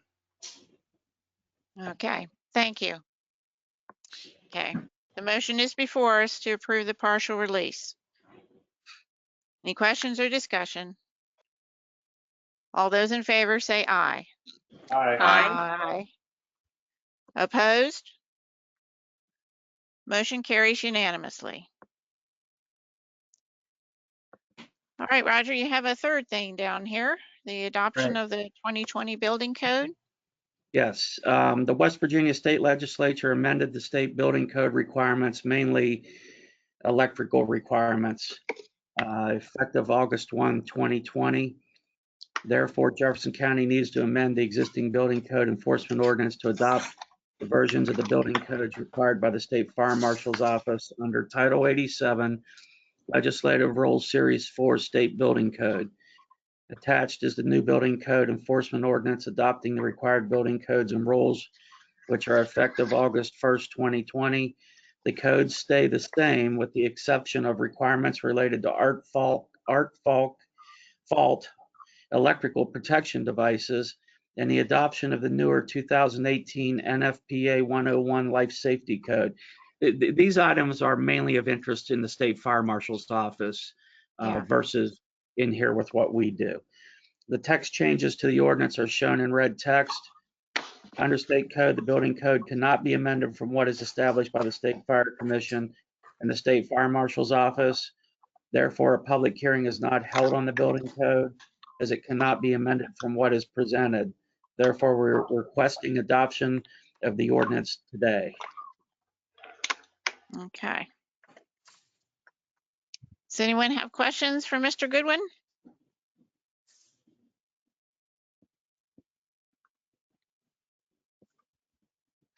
Well, I'll make the motion since I know it's a requirement to go with our own ordinances to update it with the most current building code. I move the adoption of the 2020 building code enforcement ordinance. Second. I'll second it. Okay, we got 2 seconds. Is any questions or discussion? I got a question for Roger. Does this change, is our code going to be any different than the city codes, or is we're pretty much all required to do the same thing? State legislature said back in about 2001 that if there was anybody was going to have a building code in the state of West Virginia, we were all going to have the same. So they legislated that the State Fire Marshal's Office will determine what those codes will be. So the municipalities and the counties, et cetera, should all have the same code across the state. All right. Okay. Thank you. All right. The motion is before us to adopt the 2020 building code enforcement ordinance. I'm sorry, are there any more questions for Roger? Nope, thank you, Roger. All right. All right, the motion is before us to approve the 2020 building code enforcement ordinance. All those in favor say aye. Aye. Aye. Opposed? Motion carries unanimously. Thank you. I'll leave the ordinance that needs your signature up at the commission office today. Right, right. Okay, Plan thank to you. go there after this meeting. Okay, thanks. All right, thank you. Mr. Cochran? Is Nathan on? There he There's is. Nathan. Okay, we're good. All right, Mr. Cochran, beside the items you have on the agenda, I have a question for you for happened as a result of agenda item number 5. We had 2 nominations for the Planning Commission term appointment. Each candidate received 2 votes and 1 commissioner abstained from voting. It was always my understanding. Or Let me Patsy? correct you. I did not Okay. abstain from voting. I voted no. Okay, all right. Thank you for that correction. Mr. Cochran, it was always, and maybe I'm misinformed. I always thought a commissioner was required to vote. Commissioner Nolan said she voted no. I don't know what that means in terms of an appointment process. Yeah, well, I mean, if Commissioner Nolan voted no, I suppose that she voted. Yeah. But she just voted against each of the candidates. Quite frankly, I would probably need a little time to review and see if some of these issues were, if this particular issue was dealt with like by an ethics opinion or attorney general's opinion. And I haven't had time to do that in this last minute. So I would suggest that you What's either wrong with you? revote. I don't see why you don't know. Yeah, I know. I would suggest that you would either revote or you, and I don't know if that would change anything, or if not, then could just continue this over to the next meeting. Okay. Well, let me just, if I may. Go ahead. I think I have every right to vote no if I am not interested in having any of those who applied become members of the commission, which we appoint. So in voting no, I believe that we should re-advertise, and I would move that we re-advertise for the position. It's not on the agenda. Maybe I should put it on the next agenda and go from there. But you know, I'm not going to change my mind. I'm not going to be forced to vote for anyone that I feel like would not serve the best purpose of the whole of Jefferson County. And so that's where I am. Okay. Just one quick comment, Commissioner Tabb, or President Tabb. I was under the assumption we should vote. So to be frank, I probably would have taken the route Commissioner Nolan had if I thought I was able to. That is still yet to be determined.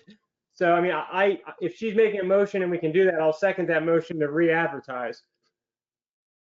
Okay. Yeah. I mean, as we're sitting here at this moment, I don't see why you couldn't do that.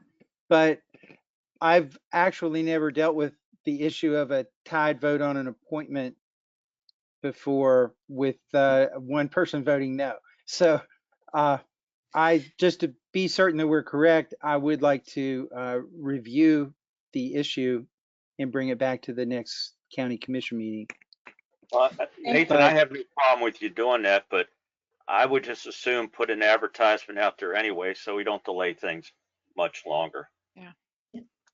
Okay. Yeah, I mean, I think I have every right to vote or not, or to vote to support, or to vote no to not support. And so if I feel that the people that have applied are not the right candidates, and this is my prerogative as a commissioner, vote whichever way that I feel is the right way in my opinion. And so I'm not going to be forced to vote for people that I think are not right for the position. So, you know, and we've re-advertised before, I believe. So I think we can re-advertise, and that's my position, and it's not going to change. I'm not going to be forced to vote for someone that I think is not the right fix or the right mix for the Planning Commission or any other commissioner board that we appoint. And to my knowledge, Commissioner Nolan, no one is trying to force you to change your vote or anything like that. I do believe that you did vote, and that was your duty, and that's what you did. Thank you. Okay. So Nathan's going to do a little research and get back to us. We have a meeting next week, and there's a motion on the floor to re-advertise the position. Anybody have any questions or discussion on that motion? All those in favor in re-advertising for the Planning Commission unexpired term ending March 31st, 2023, say aye. Aye. Aye. Opposed? Motion carries unanimously. All right. Thank you for that on the spot discussion there, Nathan. And tell us what we can do for you in your long list of items. I'm going to pass on all of my items this morning, and I note that there are some other issues under new business that I may need to discuss. Okay. All right. Let's see, I'm checking our time here. All right, we're still good. All right, well, I think you would be part of this next discussion in item number 8. Discuss Senate Bill 690 and our county ordinance relating to the regulation of all-terrain vehicles. Commissioner Compton put that on the agenda. You have any comments or introduction, Mr. Compton? Just quick introduction. So agenda item 8 and 9 are specifically on there for residents asking them to be on there. I didn't personally want them on there or think to put them on there. I guess something occurred at Senate Bill 690, and certain folks, mainly individuals on the mountain, thought that Senate bill now allowed them to use ATVs as long as they were tagged through the state. I'm not quite sure. I'm going to look for Nathan to this. I've discussed it with the county prosecutor, and I just assumed bringing it up to the county commission for the entire public to be able to see what's going on with this. Okay. Sure. Right, Nathan. And yeah, so Senate Bill 690, which is now codified as 17A 13-1, is it permits several different types of, quote, street legal special purpose vehicles. And there are, though, a bunch of requirements for a special purpose vehicle, we'll just call them that, being operated as a street legal special purpose vehicle. I mean, there's like 15 or 16 physical requirements, like headlights, taillights, brake lights, basically all the kinds of things that would be utilized like with a car or something like that. So it does not permit just everyone with an ATV to just start driving it on the street. They have to meet all of those requirements. So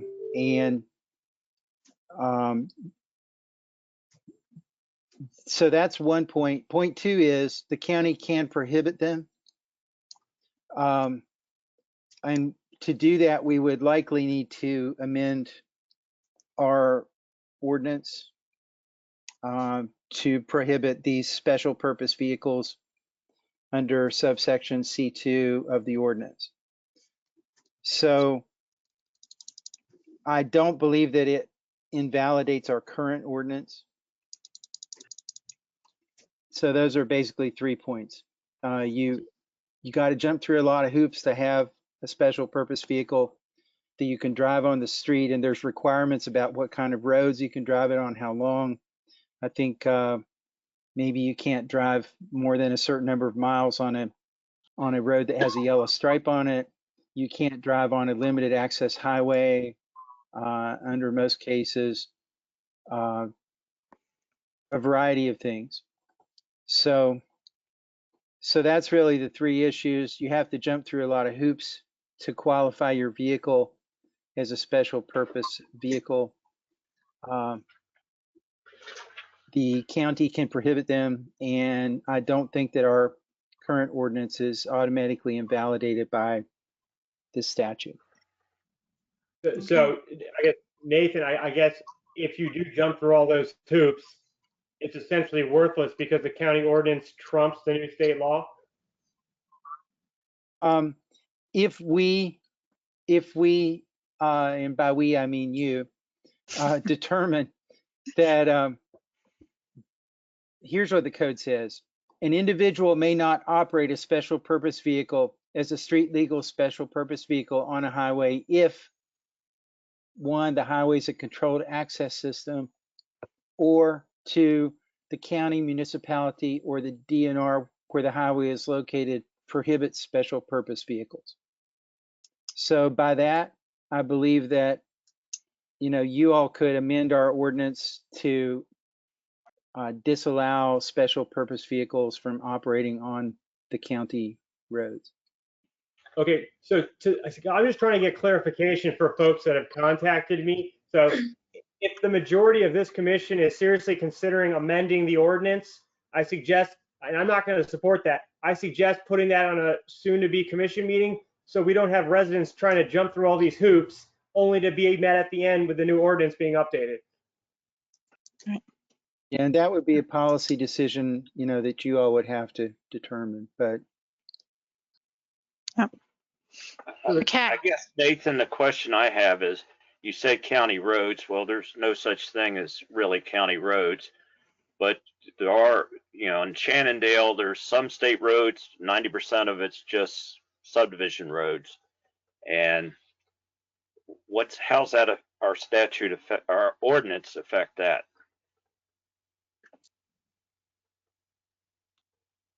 Well, that's a good question because it's not particularly specific about that, but it seems to me that it says you can't operate it on a highway if the county where the highway is located prohibits special purpose vehicles. And by county roads, I mean, I understand that the county does not own the roads, but they're roads within this county. And so it would come down then to the question of whether or not it's a highway. And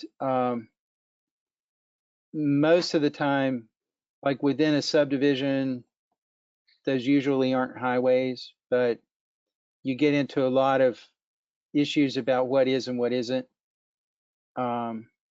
So, that would just have to be addressed in the ordinance, but typically on a street, on a public street where you're driving, I don't think you could operate them if the county takes a step to say, no, you can't. I don't know if that answers your question. Well, I'll just comment, when I was prosecutor, probably once a quarter, I had meetings with the people on Mission Road about ATVs, and it's calmed down the last couple years, but I just don't want to see us all get in an uproar again up there. Sure. Yeah, well, I mean, that's a good point. And, this is new legislation. I'm still looking at it, but it looks to me like you all can prohibit them, but if you don't specifically prohibit them and people jump through all those hoops, have all the right equipment, all that kind of stuff, then they could drive their special purpose vehicles on the highway. There's a couple different types of special purpose vehicles possible, but anyway. And I just want to say that, I think the law should be clear about what people can do.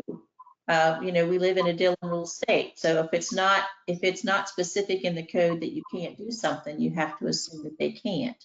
So I think it's something that we really do need to address and to put this thing to bed once and for all. Put it in writing, make it clear, and so I would support doing that and moving forward with that. So Nathan, that's just my opinion, but I think it can be a serious problem. And so for the people who have to live with the noises and the effects of people riding illegally on the highways, and then for law enforcement trying to catch them, it happens all the time. And I get as many complaints about that as I do anything else. So I think we do need to have something in place with some teeth in it that we can say, yes, it's against the law, you can't do that, or no, it's not against the law and you can do that. But I think either way, I think we need to have something in writing that we could actually be able to enforce. Yeah, and we already have an ATV ordinance, which, probably could stand some revision or improvement. But basically what this law says is that if you have a vehicle that qualifies as one of these special purpose vehicles, then you can drive them on the highway. It says an individual may operate a quote street legal special purpose vehicle on a street or highway. Yeah, so, and streets, yeah, street, so, I think is the catchphrase there. Yeah, and so let me point out that special purpose vehicles are not limited to all-terrain vehicles. It defines special purpose vehicles as all-terrain vehicles, utility terrain vehicles, mini trucks, pneumatic tired military vehicles, and full-size special purpose built vehicles, including those self-constructed or built by the original equipment manufacturer and those that have been modified. So there's a variety of vehicles that could fall under this special purpose vehicle permission to drive on the streets and highways. Again, you all can prohibit it. Well, I'm with Commissioner Compton. I think the residents need to understand the difference between ATV regulation and what this law says, and the hoops that they have to jump through to be a special purpose vehicle, and at least get that clarity out there. And then if it becomes a problem, we can work on it too. But I could add a lot of things to my golf cart and be a special purpose vehicle, I guess, my farm golf cart. It would take a lot of work, but it could be done. All right, so are we in agreement? We're waiting for, we'll have Nathan research that some more and provide more clarity so we can share that with the residents? Yes. Yep. Yeah, fine by me. As soon as possible, I think, because Yeah. I don't want folks to be wasting time or money when at the end of the road, it just won't work for them, so. Right. Yeah, well, the question for the commission would just be, do you want to eliminate these or not? That's really the question. And if you do, then I'll draft an amendment to the ordinance to eliminate them from driving on the highway. But the real question is, do you want to allow these types of vehicles to drive on the highway if they jump through all the various hoops? And so if that's really where we're at. Okay. So, hey, Nathan, quick thing. I know Ranston and stuff before COVID, they were having like car shows and like stuff with like custom cars at times. I'd be interested to see if this ordinance pertained to any of the special cars or anything like that. yeah, and that's, again, it's not perfectly clear. It says including those self-constructed or built by the original equipment manufacturer and those that have been modified. So, and obviously, the one problem with a new law is there's no court cases or anything defining any of that. So that's always an issue when you have a new law like that. Can someone build a vehicle and claim that it falls under this? Yeah. And I don't want Jefferson County to beat that first court case either. So. Okay. So You understand what we're looking for, Nathan, is a little more clarity, or you've really have outlined the issue is what, but I want a way to inform our residents too. So, Yeah, so I mean, that would be the thing. Either do you want to set up at the next meeting or, at the next meeting after that, something like that, a decision about whether or not you intend to outlaw these vehicles on our streets and highways in Jefferson County. That would be really the question. okay. All right. Well, any commissioner can decide that and can place it on the agenda if they so desire. So if it's agreeable to everybody, we'll move on to item number 9, the Millville Dam area. And Josh, can you share what you know about this situation? Okay, so again, few residents, I'm sure other commissioners have been contacted maybe about this issue. I mean, this is a reoccurring issue.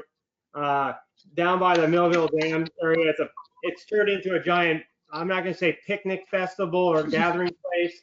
I'm not gonna even bring up how that works with like the whole COVID situation, but there is a large number of folks, and don't get me wrong, I love seeing folks come to the county and hopefully spend their money in the county.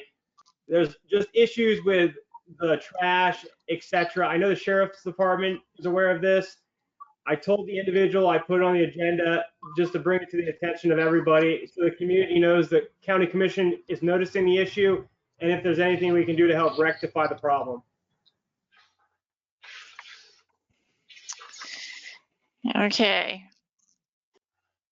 I do believe we could ask the sheriff for some information. I'm sure he patrols that area because he has mentioned it as a problem area before, I believe. And but I don't know as far as enforcement, what can be done. And I see Nathan's face there again. If he Yes. has any information. I'm violating a rule, I was taught long ago by like, stay out of the line of vision. So by popping back on here, I'm martyring myself, I think. No, well, one thing is the county could consider a more comprehensive litter ordinance. And under West Virginia Code 713KK, there is the concept of finding a hazard or a nuisance. The county can, under that statute, can enact ordinances, issue orders, and take other appropriate and necessary actions for the elimination of hazards to public health and safety, and to abate or cause to be abated anything which the commission determines to be a public nuisance. So potentially that would be one solution, is the county could consider drafting some sort of a litter ordinance, which is what comes to my mind initially. I can review that a little more and see if there's a potential for a problem with doing that, but I don't think there would be. You would just have to conclude that litter is a nuisance and follow it up from there. Nathan, I have a little concern because we have a lot of civilians there, people picnicking, but we also have the outfitters, and their primary work is upstream of that, but they do rent inner tubes at the Millville site there. And I'm just wondering how we mix all this in and not kill commercial, still allow for some use of the picnic areas. And I don't have a solution, but I know it is a problem. Yeah, and you're right, Ralph. It's a problem in enforcing it. That's why I think that whoever said before that we should talk to the sheriff, I think it would be good to get the sheriff's input as to what he believes could practically be enforced. I know that the prosecutor is interested in this issue about litter. and I'm sure he would like to weigh in on it and perhaps be able to direct folks as part of community service, maybe to work toward helping clean up some areas like that. But there's a lot of moving pieces there that it would be good to get input from those folks before we actually make a determination about what to do. I noticed. I was going to say, I noticed between the two bridges that where we had all the parking on the problem, somebody has now started charging for parking in that lot there between the bridges. I don't know if that helps over there or not with what used to be the large number of people there or not, but. Yeah. Okay. Any other comments or questions on this issue? All right. Thank you for the information, Nathan. If I don't hear any objections, I'll move on to item number 10. Okay, so number 10, I guess the solar farm. You want to talk about the format, so I'll kind of keep track of what you want to do. So if you want to discuss that together, so we can figure out what we're going to do. Alex, I believe, is on, and probably Jenny, if you have questions. Okay, thank you. Thank you. I actually put this item on the agenda, and my purpose is, and I know Nathan will probably tell us, we're working under, I believe, a time limit. But my purpose for this was that I feel we need to educate ourselves on the very on solar farms and solar energy, and not farms, solar facilities. Please correct me if I say farms anymore.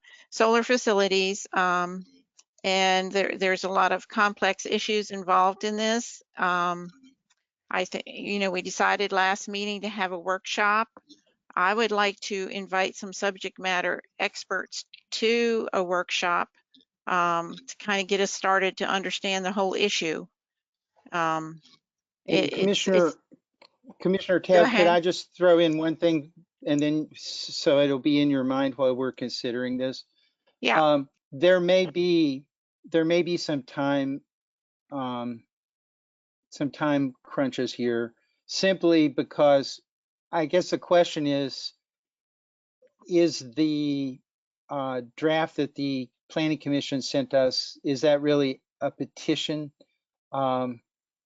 And while it's a little bit of a questionable gray area, if it is a petition, then I believe that there should be a public hearing held within 60 days from July 16th, which I checked with the zoning administrator on the timeframes, and she informed me that the 16th was the day that the matter was actually presented to the county commission. So that would make September 14th 60 days. And I note that you have a regular county commission meeting on September the 3rd, thanks to the helpful input from the zoning administrator. So I'm just throwing that out there for your consideration. If you wanted to, do the workshop and the public hearing on the same day, I'm sure you could do that too. But all that has to be advertised. I believe it's 15 days before. So just throwing that out for your information and consideration. I think you need to be thinking about that as you're scheduling. That's all. Okay, well, right now, my purpose for the workshop is to educate all the commissioners on the issues involving solar facilities. And these are just my ideas, and I'm open. And to me, a workshop, I don't think we're ready. I'm not ready to go to a public hearing at this point. I want to look at what the Planning Commission has submitted us and work on it some more, but I feel like I need additional information. Maybe nobody else feels the same way, but and I'll just share with you what I've been thinking. I'd like to hear legal counsel on Senate Bill 583. Some people say it doesn't make any difference what we do with the text amendments. But what I have heard from others, they say it definitely does. I'd like to hear from someone from the energy company, First Energy. You know, utility law is very complex, and the Public Service Commission is involved with the selling of electricity, and I want to understand how that works, and who's benefiting from the sale of solar energy. There's some different viewpoints on that too, and I want to hear from the solar companies and what their leases involve. And I think I've already talked to the Planning Commission staff that they're going to make available to us all the submitted public comments that were submitted to Planning Commission, because you know I heard some of the oral ones, but I didn't see all the written ones. And you know, we might need legal counsel, a utility expert. I don't know. But please, fellow commissioners, tell me what you're thinking, and let's find a path to move forward. Well, this is Patsy, and I want to know what the benefit is to Jefferson County of these solar farms, and the county as a whole. You know, I know that there will be particular. I don't know all of the details. Obviously, there's a lot to learn about this, and I do want to be well informed before we make any final decision on it. Although I know that we are pressed for time because this is such a huge issue, and the time frame that we have to make the decision is fairly limited. So I know it's going to take a lot of work on our part to be able to get this right.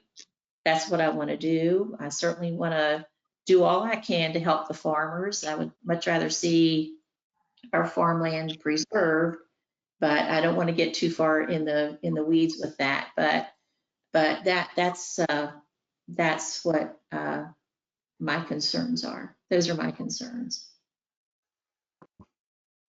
Okay. Other commissioners, your thoughts? Well, I've done some reading, and you know, North Carolina's going through this issue, and they're making changes to their law already on what they're doing, because they found a few conflicts once it was put in effect that caused them to want to go back to not to total drawing board, but to redo some things. So it'd be nice to know how all the other states in our general area are dealing with this. That's, yeah. The communities. Yeah.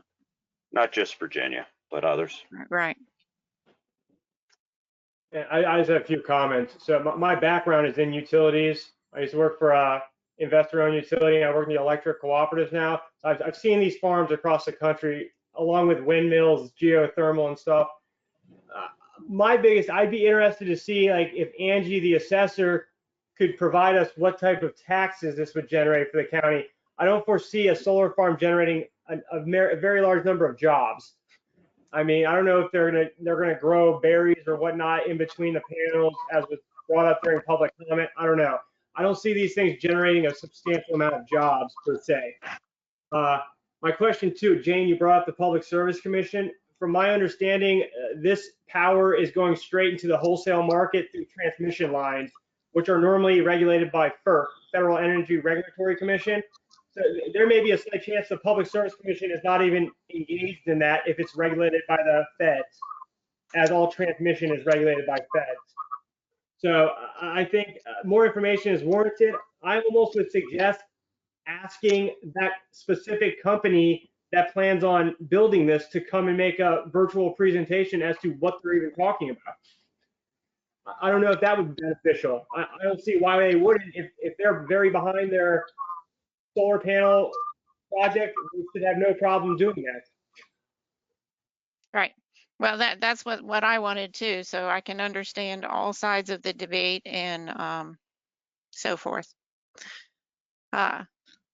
Commissioner Hudson, your thoughts?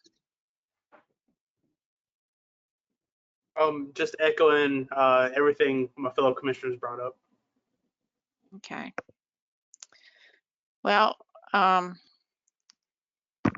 we could actually, I was thinking we could actually have a workshop next week at our meeting, maybe schedule it in the afternoon or sometime, so it could be a kind of a standalone thing, and see who would be available to give us any information, have our staff give us a really good background in what information they have. Do you think that's a place we should start, and then see who else we want to bring on board to give us information? Jane, I'm fine with next week. I just want to tell you, I'm going to be away the last week in August, just for Okay. scheduling Yeah. purposes. Well, yeah, it's with this deadline, it just is, it will affect us all. It can possibly affect our own personal days away. So, I mean, we voted to have a workshop. We didn't vote to have a public hearing. So, I mean, I understand the timeline, but are we actually part of that timeline? We got the petition, or if it's still a petition, and we neglected or decided not to vote on a public hearing. Does that still put that timeline into effect? I think that's a Nathan question. Sorry, I'm trying to be quicker on the button here. I don't think the two things are mutually exclusive. If you can hold a public hearing, that's not necessarily the end of the discussion, you know, or the end of your decision. You don't have to make a decision at the public hearing, but Okay. you just need to set up a public hearing to be held to hear the public's concerns within that 60-day period. Okay.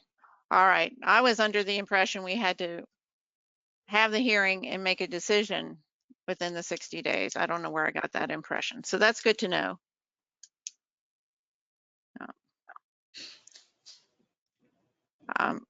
Does Planning Commission staff have any comments they want to make to educate us so we're better prepared to deal with this? I am here. Hi, Alex. I don't have much to add. I'm agreeable to, whatever format that is your preference. A week's notice to try and get other participants might not be feasible, right, is the only thing that I had kind of jump out at me. But yeah, I mean, we're agreeable to the workshop. I'm happy to sit in and provide. I can go more in depth in what the text says and kind of break it up piece by piece so that everybody has an understanding. And then I do think, if the commission is agreeable to having Sam from Torch Energy, I thought he did a really good presentation during the December Planning Commission meeting. And we could ask him if he would be available to provide the educational component from that side of things. I think he could talk a little bit about leasing and all of that. As far as anyone from, a utility provider or the PSC, I don't know what that will take. If anybody has any connections, I have spoken with someone from the PSC, but. Now I have a connection with Mr. Butcher from First Energy by serving on the local emergency planning committee and some other things. So, okay. Yeah, I'll be glad to make that connection. Okay. Yeah. So, All righty. So what Any you want to questions? do is the thought that next week would just be like a workshop with staff to go more in depth, and then from there bring in other input, or are you intending for next week to have all of the other participants? I don't think that's possible to have everybody, all the Okay. other, in that short a time frame, and we may have to schedule it on and off Thursday. Yeah. If that's agreeable with fellow commissioners and to the people that we want to have brought in. And I think maybe at next week's workshop, we might define the list of who everybody is agreeable that they want to hear from. So is that all right with all commissioners to start out that way? And that will work with the staff too, that it's sort of our first exploratory workshop, and the staff will provide most of the information as we work on understanding this subject. That makes sense. Well, to me. Sounds like. I don't have any problem with that, but with this day and age of having to do everything over the web, is this, I guess you got to sort of, if we limit it, is the public still going to be able to watch? Well, here's another thought I had that would be discussed at, I think Stephanie was going to put it on next week's agenda. And I'll just mention this because I know it's not on the agenda. I would really like to go back to in-person meetings. The public would not be able to attend because of the limitations on the number of people in the room. But I think we have much better discussions when we are face-to-face. And this subject is going to, require us to get into the weeds and do a lot of hard work. And I think we would be, not only for this subject, but for all our county commission meetings. That's where I want to go. So we can work toward that also, but you're right, Ralph. Yeah, the virtual thing, it's pretty neat in some ways. And, we could have some of the subject matter experts talk to us virtually, hopefully, if we could set that up in our room, use the screens that are there. But then also have the discussion between commissioners, first person. I just think we understand each other better, and it would be a lot easier to manage the meeting, I think, than virtually. But I guess we can decide all that at the workshop next week. And Nathan had the idea of you can hold your other workshop where the experts are there the same day as the public hearing. So you could have like an hour-long workshop and then have the public hearing afterwards, and then people who want to speak would hear the experts as well, at September meeting or something. Right, but I'm also looking at it as someone that wants to make changes to the ordinance. So I really, I want to get the information in absorbable chunks so we can work on things. Yeah, the hearing has to be on what the planning commission sent you, though. The changes happen after the hearing. So the hearing is, they have sent it to you with a recommendation. You get public input and your own input and your expert input, and then you make changes after the hearing. Okay, well, thanks for that clarification too. Yeah, all right. I just keep on thinking that it's a 60-day deadline and we've got to vote it up or down or change it, and it can happen after that.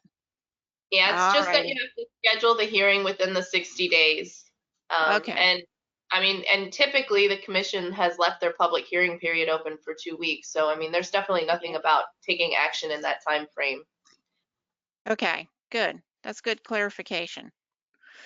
And so, yeah, can that be posted on the website, on your website under the solar text amendments, what the timeline is, and that, the commission is not in a position at the moment to be required to vote within that 60-day time limit? I think that's what people are expecting. Okay. Yeah, I have a lot of people that are anxious to know, what's going to happen.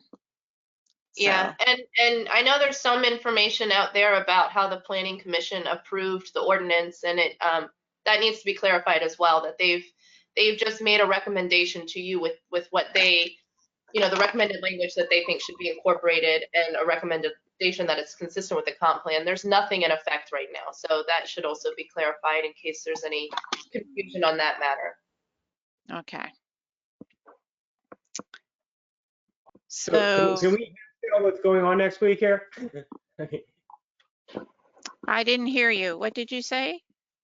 So so we're gonna have a hearing next week, day, time, location. We're not going to have a hearing. We're going to have a workshop. Workshop. Yes. And so I suggested the afternoon, but that's up to fellow commissioners. How do you want to do it? Well, do we have the agenda set for next Thursday yet? Is it going to be a busy? Not yet? Yeah, it's not ready yet because it closes right now. So. I know, but I was wondering if you anticipate like a long day, a lot of issues. It doesn't seem like to have a lot on it. But then I don't know why we couldn't do next Thursday afternoon, if everyone is in agreement with that. Okay with me anyway. All right. All right. Ralph? Well, next Thursday afternoon, is still going to be a virtual meeting at that point? As far as I know. Okay. Unless perhaps we vote at our meeting to go live, I don't know. But I think we're at to tell people what we're doing. Right, I understand. Absolutely, right. Yeah. Does the GoToMeeting platform have the ability to do, like to share screens if I did a PowerPoint presentation with data on it? Okay. It does. Okay, yeah, I'll do that then. I think yes, but don't ask me how. It does. I just have one quick question. So if the agenda is really light, did you want to do it at 11 o'clock for the workshop to get it done sooner? Yeah. Yes. Yeah, it looks like it doesn't like. Okay. So most likely I'll try to shoot for 11, but if for some reason I get a lot in, then I'll make it 1:30. But let's try to shoot for 11 if that's okay with you. Yeah, that works for me. Yeah. Josh, Caleb, you on board with that? Say anything, you broke up there. Are you on board with or agreeable with if the agenda is light next week to put it on at 11 o'clock, the workshop? If not, it'll be in the afternoon. Okay. That's fine. Okay. All right. All right. We have consensus on that. So, all right. And I guess we will work out more of what, who we want to come in, and we'll have the first overview from staff and go from there. How's that sound, staff? Sounds good to me. All right. Thank you. Thank you very much. Well, and two, if some kind of banner thing can be put on the section where you have the solar facilities information on the website, so that folks understand that, we're not going to be voting on anything immediately. Doesn't look like, unless something changes really fast. Okay. Moving on to the next item. If I hear no objection, number 11, volunteer fire department funding. Okay, Stephanie wanted to put this on there to discuss, and I think Michelle as well, to discuss the funding that we give to the fire departments, and I think how to distribute that funding. And there may have been some questions regarding P cards or how we are going to distribute that funding. So I'll turn it over to Michelle. All right. I did a little bit of research and just to kind of backtrack a little bit, when we placed all of the COVID expenditure restrictions back in March or April when the COVID pandemic began, we didn't place any restrictions on any of the allocations to the outside agencies. So at this point, there are no restrictions, and once they complete all of the required documents and provide copies of all of the required information, we should be able to move forward with their fiscal year 21 allocations. The question that came up during budget season was, do we need to issue them a P card so that they're able to provide receipts for purchases that they're making with the allocation and proof of what they're actually using that allocation for. So I did a little bit of research and I contacted our P card coordinator, and two of the ideas that were tossed around were requiring volunteer fire departments to submit invoices to us, and then we would have one of our employees pay them with our P card. The other option would be to issue P cards directly to the volunteer fire companies on the county's account. They would be able to pay them as they come in with their P card. And then, of course, on a monthly basis, they would also be required to turn in a report indicating what they've spent that money on, as well as copies of the receipts. There's a monthly P card form that needs to be filled out. I had one question from the volunteer fire departments regarding paying their mortgage payment, and I confirmed with our P card coordinator, you cannot pay mortgage or loan payments with your P card. You can only pay for equipment, materials, supplies, utilities, virtually any other expenditure that they have, they should be able to pay for with a P card. They just can't pay their mortgage or loan payments. And that's the information that I have as far as a background. I just wanted to, leave it to you guys to decide how you wanted to do it. We could continue with just sending them the check, or we could use one of the other two P card options that I just outlined for you. So, good day, everyone. The tropics are brewing once again. I don't know what's going on. I don't know somebody was speaking and I couldn't, I was going to say something, but then I stopped. So I don't know who was on there, but I do have a couple of questions about that. So Michelle, I think you said that it's possible for the county to, for example, I know that one company in particular uses the funding that we give them from the commission to pay their mortgage.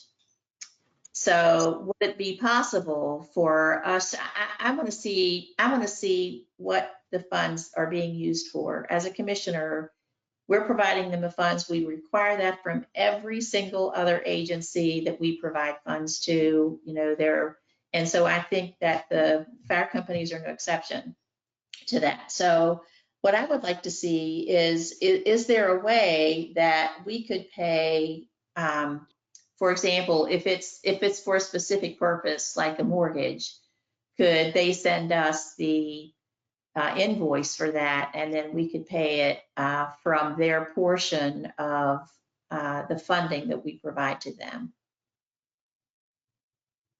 So that's my question, and I just think we need to be able to see how the funding that commission is giving them is being spent. And I think that's only fair. It's not that I don't trust any of them. That's certainly not my goal in this is to second guess or oversee what they're funding, what they're using the funding that we give them to pay for. But I think the people of the county, their citizens, should be able to know what the, how the funding that we're giving them is being spent. And I feel that way with every organization that we support. As far as us paying their mortgage payment directly, my biggest concern with that is I'm not sure how well that would vote in the audit, because the invoice would not be made directly out to the Jefferson County Commission. And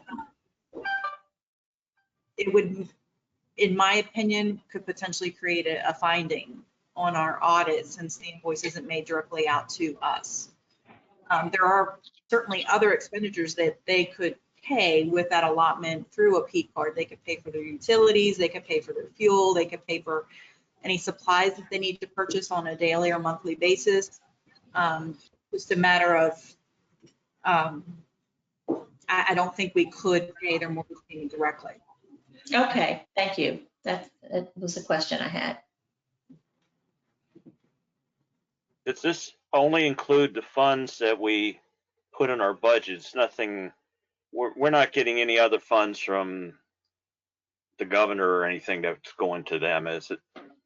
No, this is just their allocation in the fiscal year 21 budget. They typically don't receive it automatically. They typically have a huge list of things that they need to send us copies of, including their 990s, their equipment listing, copies of their licensors to make sure that nothing's expired, things like that. And then once they get that back up to us, we would normally just distribute the money to them.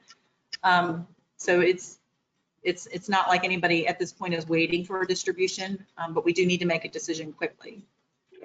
I assume the bigger fire departments, this is only not a small portion, but say a 20% percentage of their budget. But for the very small ones, it's probably 50%, 60% of their budget. I don't think it's that much of their budget. I'd have to pull the information. It's only about $85,000 per company, and their budgets are much higher. They get a significant amount of contributions, and I know they're probably hurting at this point because they haven't been able to hold funds. Yeah, go ahead, somebody else. Michelle, quick, just from an accounting standpoint, couldn't they give us the mortgage invoice? We disperse the payment and they give us the payment stub or whatnot to clarify they use that for that mortgage and we have the payment to essentially vouch for. Yeah, they could, and that's actually what I require right now. For example, when we approved funding for ESA or the libraries out of our capital outlay fund, they're required to send me a copy of the invoice and a copy of the canceled check showing that they paid for it, and then I distribute the money to them. Okay, I don't think that's an unreasonable request if the money is being used for a mortgage. So. Yeah, I agree with that.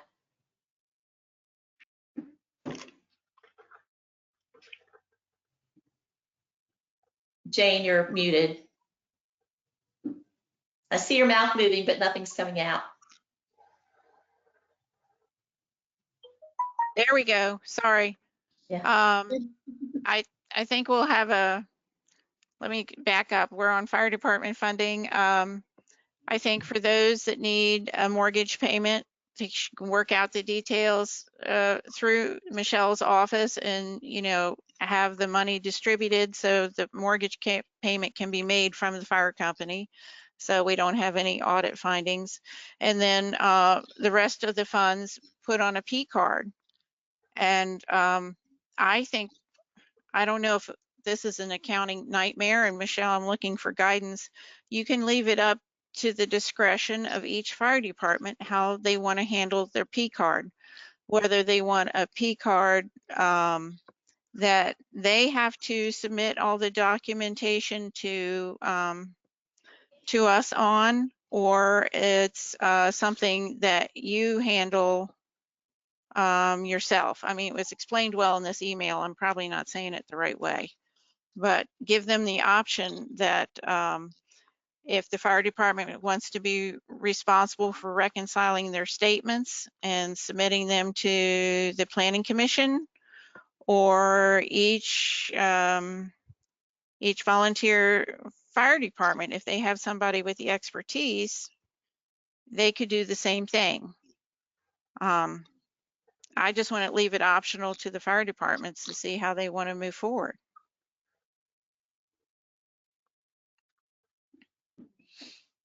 Both options will require receipts. One option just requires them to do the monthly reconciliation. The other option is our county staff would do the monthly reconciliation. They still would submit receipts. Okay, so would it be a lot more work for county staff to reconcile all this stuff? I'm just looking at the level of, work level for both the fire departments and for our own county staff. It's definitely going to be more work for county employees because they would then be paying and reconciling statements for 5 or 7 very large organizations, whereas fire departments are already used to paying their own bills. It's just a matter of reconciling it at the end of the month. Okay. I think Stephanie's preference would be that they submit them to us, and I just wanted to make sure that you understood that. Her preference is they submit them to us, our employee pays them, and our employee reconciles it. Well, that's sort of where I'm headed. And it probably would be pretty confusing to have different fire departments handling it different ways. I have all one system, but you know, I'm open to other ideas.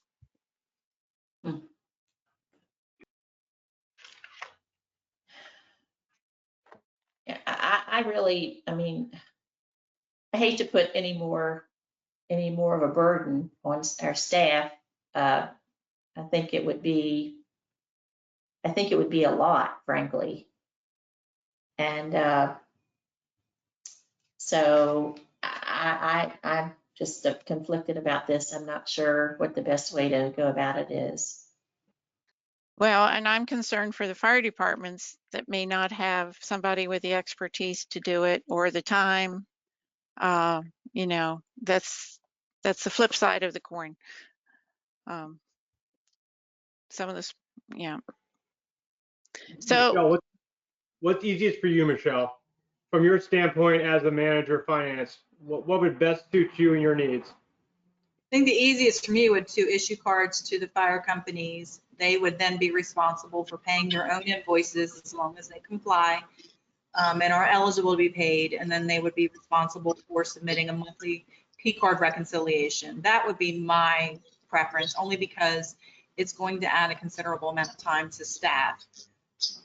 The flip side of that is, do they have someone who can do it, and are they going to do it timely and on, you know, a monthly basis? That would be my only concern with that option is, are they going to do it timely? And what would be the repercussions if they do not? The repercussions is they would get some nasty emails from me and from Sandy, and potentially even be revoked from the P card, or have us pay the invoices at that point. You know what I mean? Yeah. Okay. All right. Well, I like the P card idea. I think that's really the best way to be able to have visibility, and I like that idea. That's fine by me. okay. Ralph, I haven't heard from you or Caleb. Does this resolve the mortgage problem, or can they still pay it and give you? Yeah, it kind of resolves it, because I think we decided earlier that if they have a mortgage payment or an equipment payment that they need to make, they can submit an invoice to me, and then I'll send a check to them for just that amount. Then I don't have any problem with it. Yeah, I'm satisfied. Sounds good. So we are agreeing that we are issuing P cards to volunteer fire departments? Is that, except for mortgage payments? Is that the consensus I'm getting? It is on my part. Yes. This is Patsy. Okay. Yes. All right. Caleb, Josh? Yeah, on my part. Is there a math that we can make on those? God forbid that someone tries to swipe one too many times or something. Sandy would be able to answer as far as limits. I'm thinking we can do monthly limits and maybe annual limit. Yeah, we can do daily limits. There's a lot of things that we can control locally here. We can control. The other thing I would like to say is, I know we're agreeing on issuing them to the departments now, but if we do find that a department is having trouble submitting their invoices and their monthly P card reconciliation, I'd like to have permission for us to maybe change that for individual departments that are having problems, so that we're paying the invoices versus them paying it themselves. Does that make sense? I'm not sure if I said that the right way, but. Yes, that was my concern, is what, you know, that if it's a department that can't do it. Yeah. I just want to make sure that if we are having a problem, we have the flexibility to talk to them and say, hey, do you think it'd be better if we did just that one department? Michelle, just to clarify, you're saying a P card with a limit of the amount that the county would fund the volunteer fire department minus mortgage payment or other payment that you feel is inappropriate for a P card. For the, Yes, Sandy can change those limits anytime she needs to. Okay, are we all agreeable moving forward that, you know, minus the mortgage payments, volunteer fire departments will have P cards that they will manage themselves unless there are some departments that are unable to do that, and then the county will assist them with that task? Yes. Yes. All right. Ralph, you okay? Yes. Caleb? Right? Okay, we have consensus on that. So that's the way we'll move forward, and hopefully this will be successful for everyone. All right, thank you. righty. All right, thank you, Michelle. We really appreciate it. And Sandy, I know you're part of that too. So It'll be that's good. okay. Thank I'll work with Michelle. It'll be good. Okay. All right. Okay. I am moving on to the broadband grant survey, item number 12. Patsy? Well, okay. Let me see, let me get to my thing here. The possibility for funding the broadband grant survey.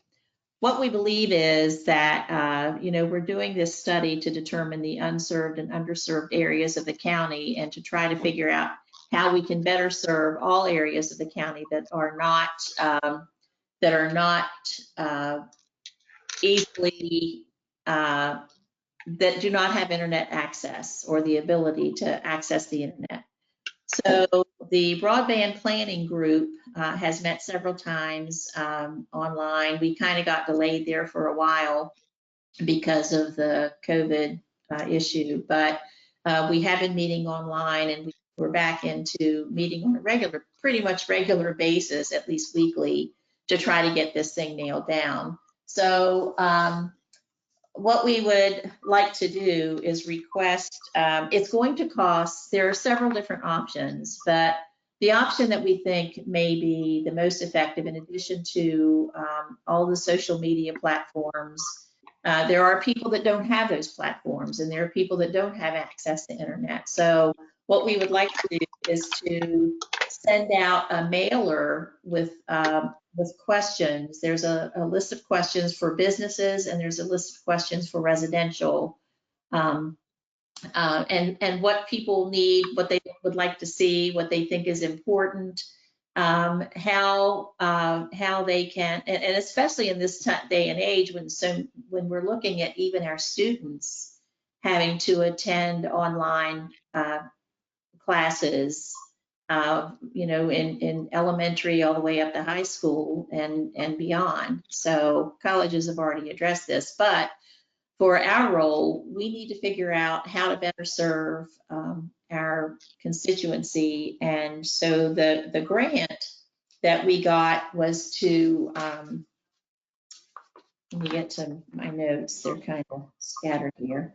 The grant we got was for the purpose of being able to get the underserved areas of the county online, and to be able to help people that need the internet for educational purposes as well as other purposes.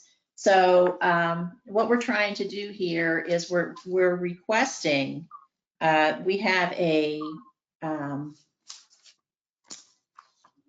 let's see here. Let me,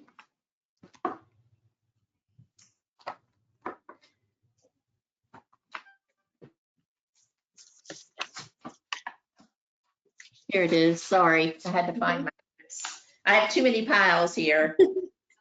So we have two surveys that we are looking at, and the let's see. Let me get back to the page that I need. It's never right here. So it's a $75,000 grant. And so what we would like to do is to send out a mailer to the people of Jefferson County that will cost $10,931. But that grant is reimbursable either through, there are two, Sandy may have to help me out here because I don't have all my notes in line here. I wasn't really expecting to speak to that, so I'm flying by the seat of my pants. All right, so our grant was for 75,000, and if we take the cost out for the consultant and the administrative fee, it gives us probably like 19,000 still left over within that grant. And it looks like that the grant will cover the survey and distribute it to the county, which was the 10,931. So it looks like the grant will cover that, but the commission will need to approve that we can use that money for that. Yeah, so the request is to approve the 10,931, which is a reimbursable grant through one of the two methods that Sandy outlined. So, but it's to be able to reach the unserved and underserved areas of the county, and so that's what it's for.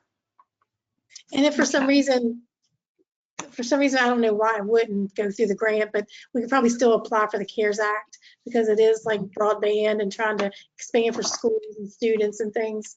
So, Okay. Yeah. So would That's a someone like, motion, Patsy. I'll second it. yeah, would you like to make a Okay. motion, Patsy? Yes, I will. I'll make a motion that we approve the funding of the, we'll get back to my page, the $10,931 for a reimbursable grant for mailing the surveys to the residents of Jefferson County. Second. Okay. It's been properly moved and seconded. Are there any questions or discussion on the motion?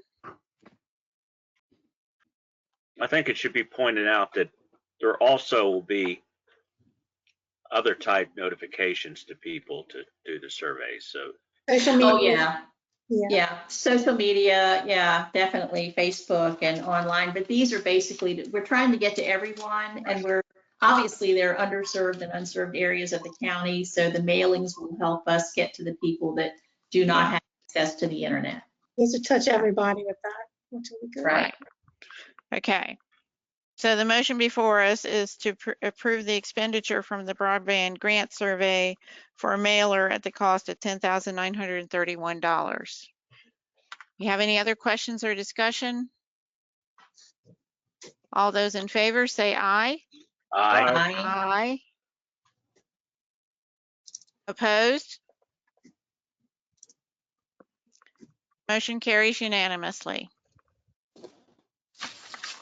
All right, I believe that's all the business that needs to come before us. We have a county administrator report. I don't think I have anything. It's just been kind of busy, so just moving along, trying to get everything done. So I think we're good. Okay, all right.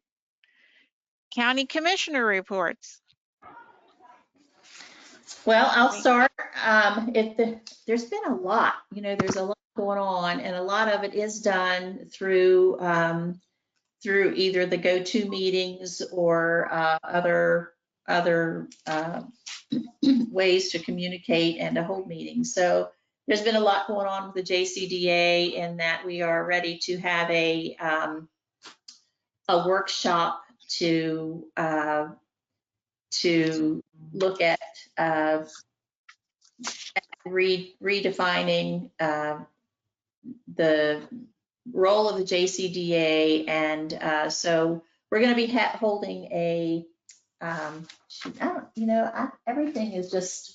everything is all jumbled together to tape because there's so much, but we are looking at holding a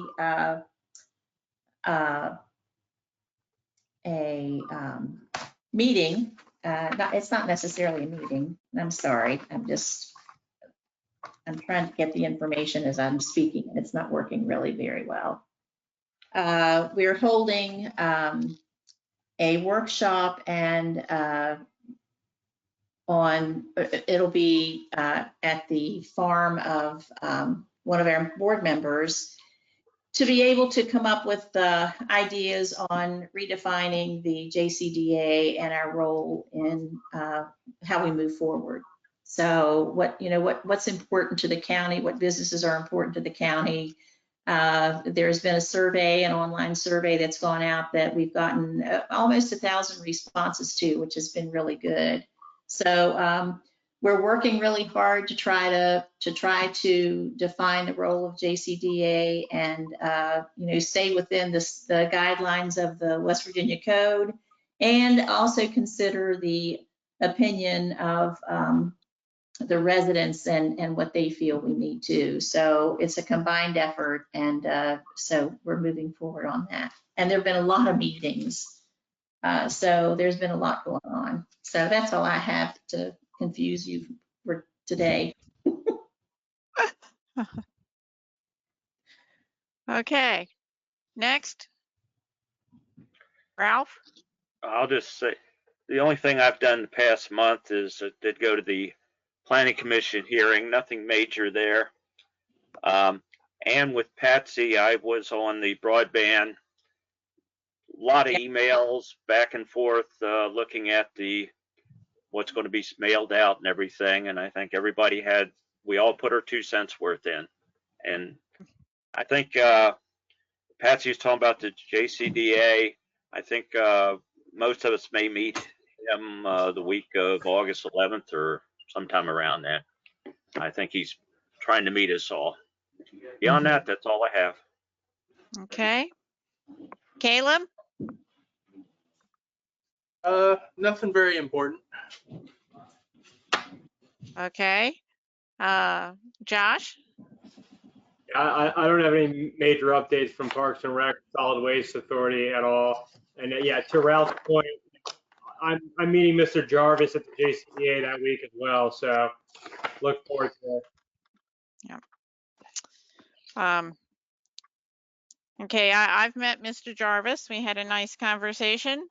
And it was interesting, his background. I had Farmland Protection Board, regular meeting and a Finance Committee meeting, ESA meetings, which have become very, very short, doing it all virtually. I also had a Blue Ridge CTC Agribusiness Committee meeting. It's interesting what they're doing there and developing that degree program. And I do think I put this on the JCDA survey, is that we need a USDA inspected butchering facility in Jefferson County, because I know a lot of with the current, it's not going to happen quick enough in response to COVID, but it would have eased some of the food chain if we'd had something here locally that farmers could haul their cattle to be butchered and sold. That USDA part is what's important. But okay, anything else to come before us? We will meet again. We will meet again next week, just a reminder. Yeah, all right. All right, thanks, everybody. All right, are we officially adjourned? Move we adjourn. I made the motion, yeah. Okay. Agreed.